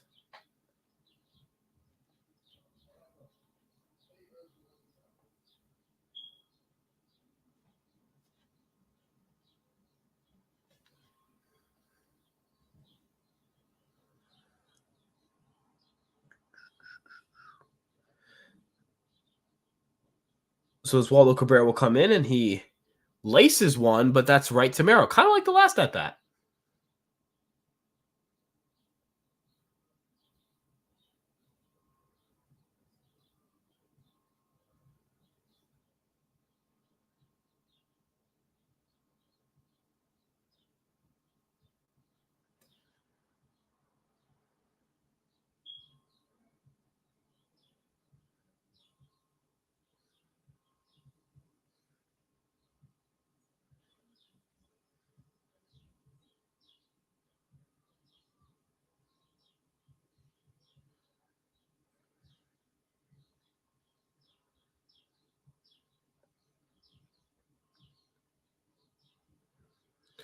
Volpe takes in 0-1-0. 1 for 3 today with a single on a 19-game hitting tear. He takes 2-0.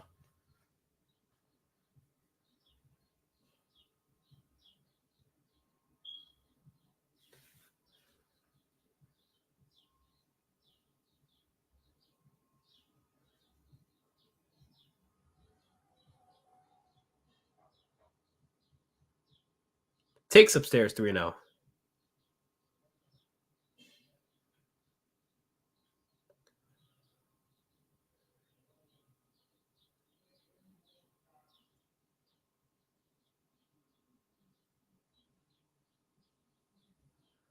Wow. Oh, wait, that's a strike. No, that one's actually a strike.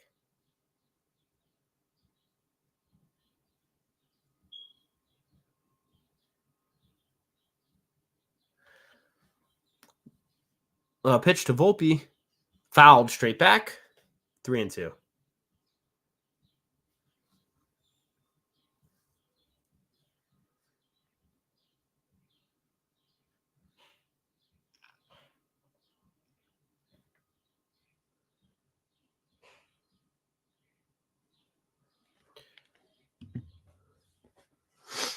So Volpe waiting for the 3-2 offering from Peralta. He takes ball 4. He's on for the second time today. So it'll come up with a runner on.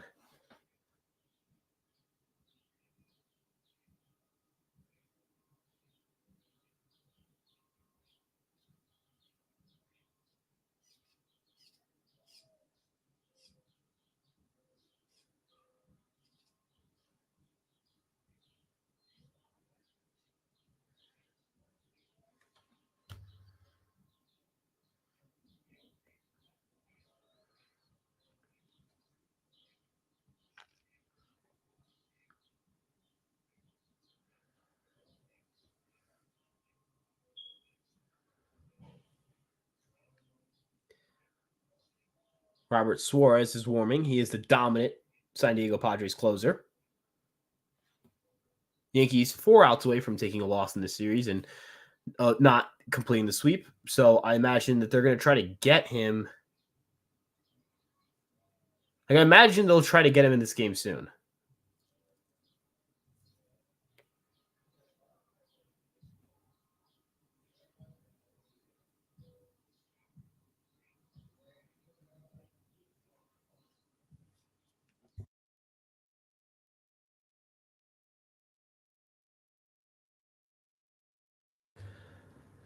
So Soto will try to conjure something up for the Yankees as he takes a sinker in their strike one.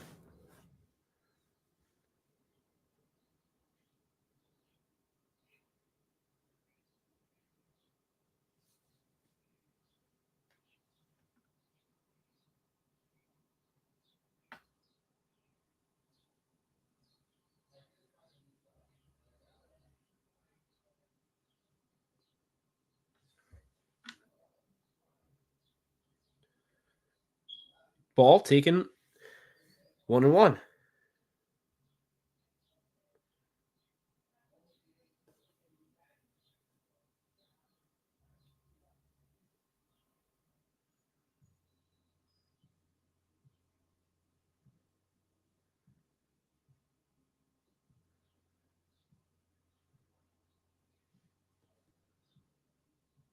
So the 1-1 to Soto. Grounded foul.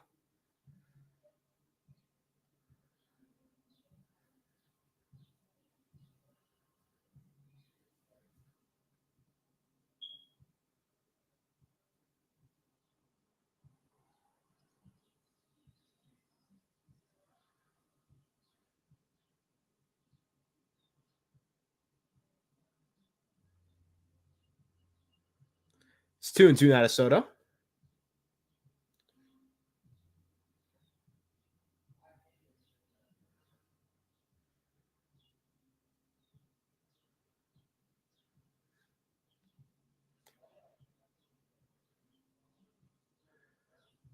Taken upstairs, 3-2. This will give, if he gets on, Judge will have a chance to, make this game interesting. We'll see though.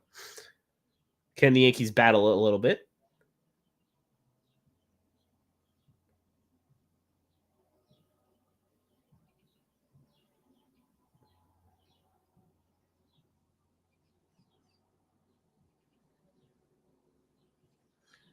So it is a 3-2 with 2 outs. Soto from Peralta takes ball 4. Judge will come up. I imagine this cues in Suarez coming in. Yeah, I was excited for Gonzalez too. I was excited for the bullpen. I thought the bullpen, could have been fun with Gonzalez and Fergie, but it has not been. Schilt going to Suarez to try to record the final 4 outs of this game.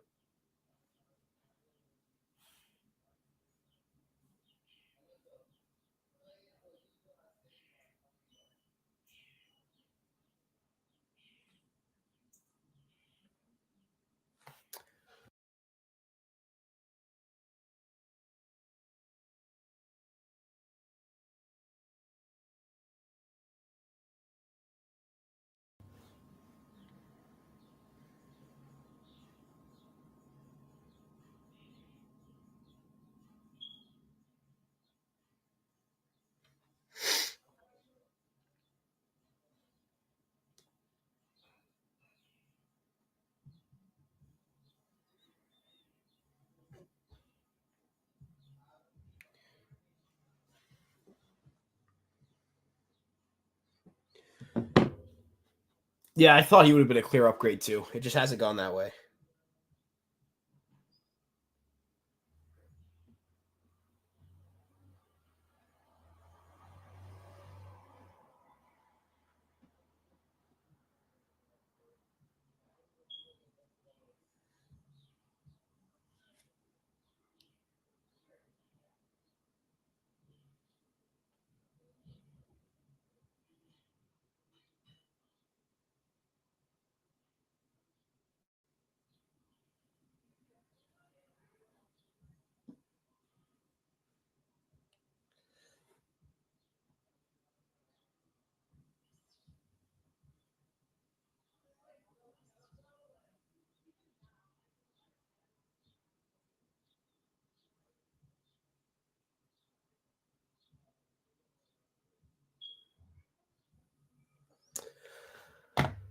All right. So Judge will come up. Judge has been one of the hottest hitters in baseball. He faces one of the best relievers in baseball in the form of Robert Suarez, who has a 0.40 ERA, 21 strikeouts in 22 in the third innings, just 5 walks. He's been immortal and remarkable as Judge fouls that one off at 100 miles an hour. Suarez, again, just remarkable, man. Remarkable. He's got a 20 inning scoreless streak. What a phenomenal player, man. Wow. This guy can pitch. The pitch, taken upstairs at 100 miles an hour. It's 1-1.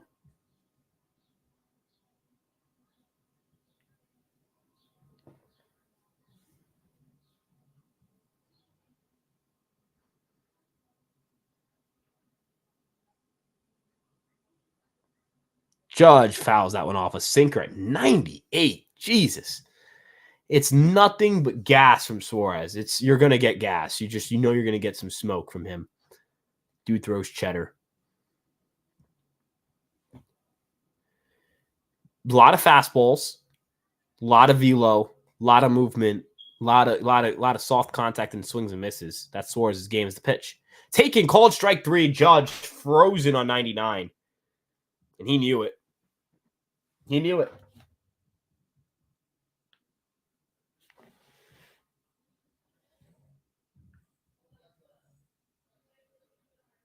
Is what it is. Yeah, that stinks. That's Judge's pitch. Oh, well.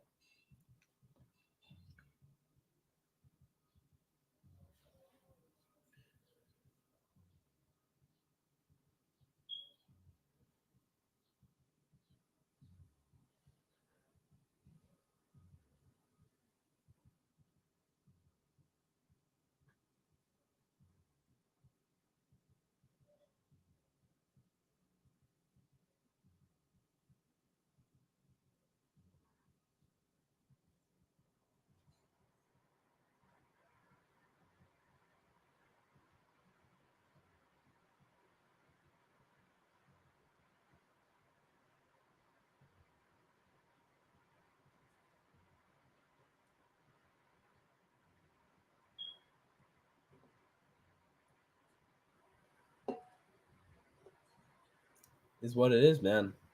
Is what it is.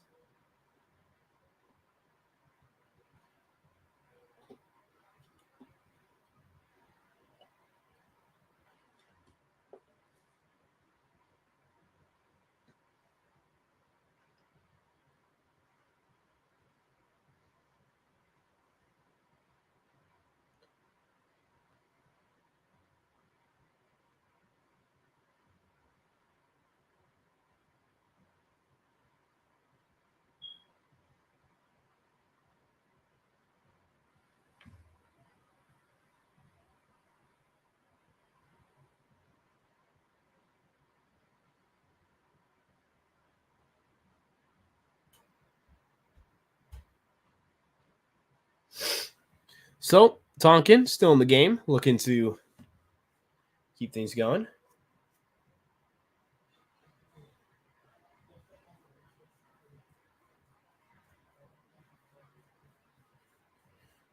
Rise fouls that one off.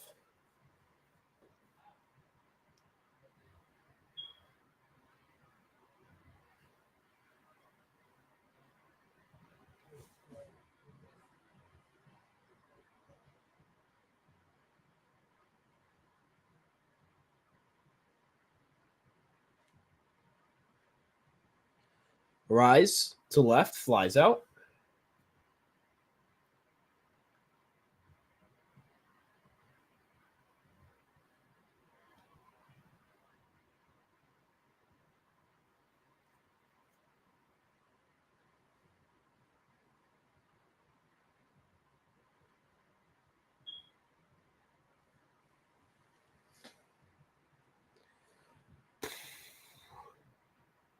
Tonkin throws one inside. Tatis takes for a ball.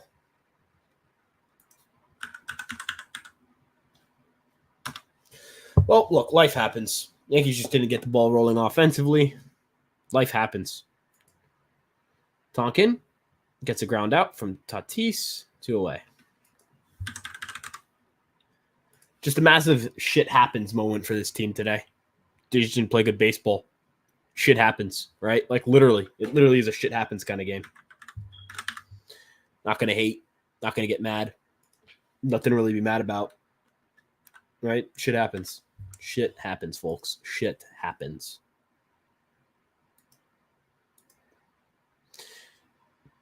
It do what it be and it be what it do. That kind of thing. Can you think about what this team would want? Glaber. I mean, the Yankees got a pretty good return on Gallo, and Gallo was like a lot worse. So Cabrera actually, did he make that? Did he complete that play? What was no? Ooh, hold on. Yeah, he did. Great job by Cabrera. I'm gonna clip that. That's a clip.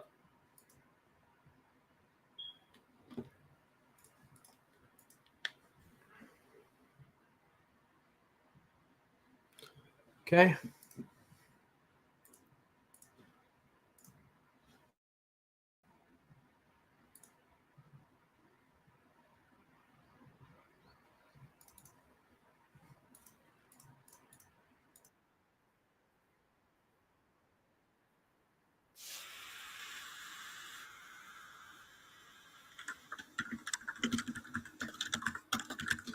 Quietly, Michael Tonkin just fired 2 scoreless innings. LA Yankee King, the man. How's it going, my man? I hope you're doing well. Very quietly, Michael Tonkin just fired 2 scoreless innings. I just want to point that out there. Michael Tonkin fired 2 scoreless innings. Just want to point that out. Just want to put that into the universe.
Well, the Yankees will try to do something here. We'll see.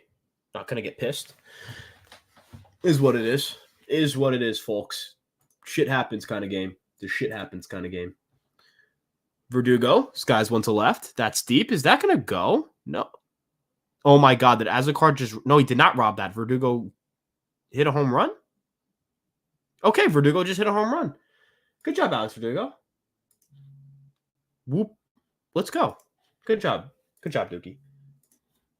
Kind of makes the whole... That also ends the scoreless streak for Suarez. Suarez has kind of like eviscerated people all fucking year. And Verdugo... I mean, Azocar was pissed.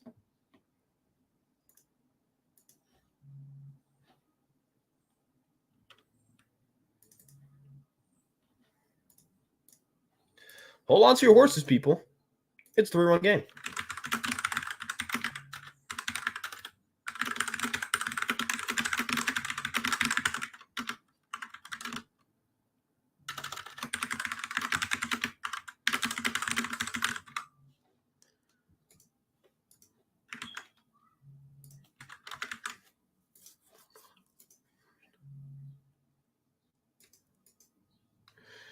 Stanton, it's a 1-2 count.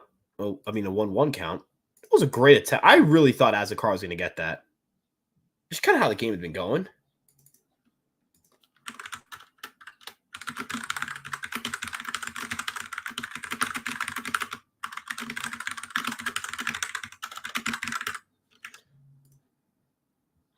Fuck. I mistweeted this. Uh-oh. Let's hope Twitter doesn't kill me for this one. Moving this here so I can actually watch the game while I do highlights. Is the pitch to Stanton? Not called strike 3. Called strike 3. Never mind.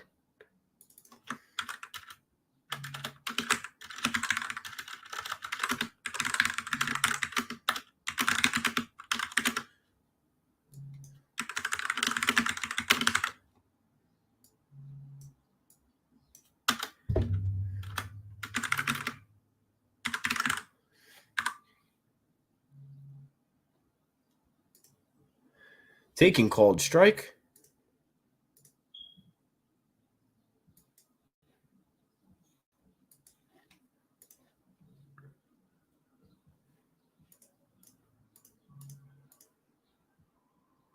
Taken upstairs. 1-1.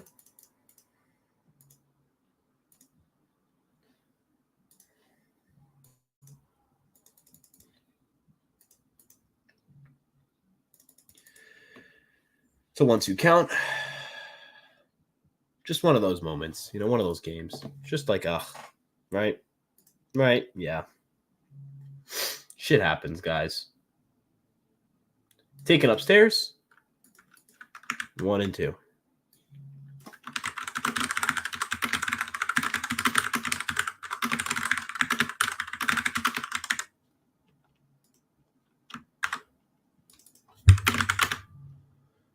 Rizzo slaps it other way, and that's going to dunk for a base hit. Misplayed a little bit by Azekar, but Rizzo was not advancing a second. It is a single to put one runner on.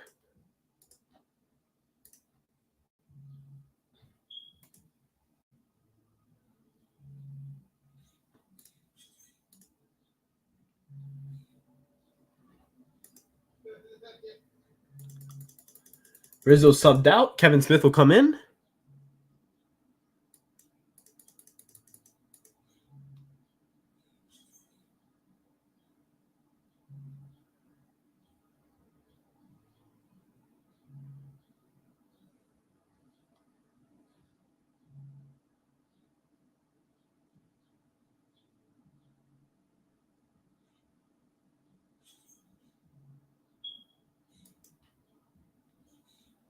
Called strike.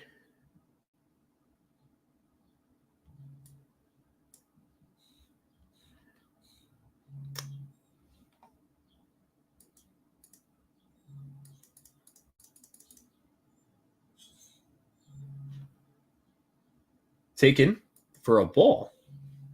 Yeah, not really nail biter.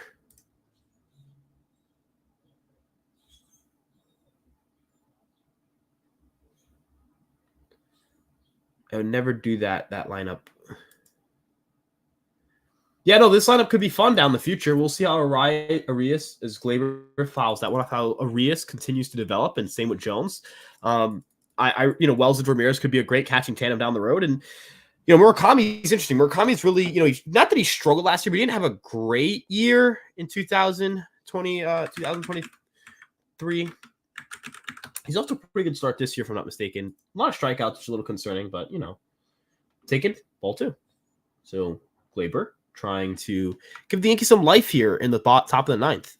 Yeah, OPS up to 950 in a dead ball era. He has 12 home runs, 53 strikeouts in 197 plate appearances is a little bit. It's like, 27%? Kind of like eyebong number. 27%, 28%, 27.4%. As Gleyber gets one into left center field. Merrill back. He's got that. 2 away.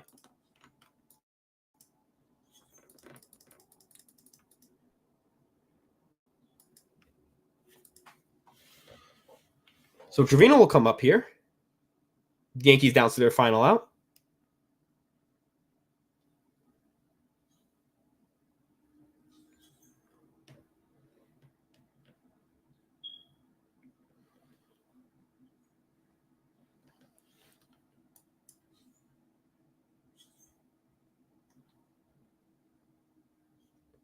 Cut chopper. Fielded cleanly. The game is over. The Yankees have lost 5-2. An unfortunate loss for the Yankees, but it is what it is. Not really upset. It happens, guys. We'll get them back. We'll get the Angels back on Tuesday. Enjoy the off day tomorrow. We will be doing a watch along for the Angels game. I enjoy doing these. I hope you guys enjoy doing these as much as I enjoy doing these. Thank you guys again for tuning in. We really appreciate your guys' support. Again, the Yankees lose 5-2. They do not get the sweep, but they'll have an off day, get some rest, and hopefully get the ball rolling on Tuesday. Again, thank you guys so much for tuning in. You guys can subscribe to us at Fireside Yankees on all of our social media platforms. Thank you so much for tuning in, and we'll talk to you guys in a bit. Peace out, everyone.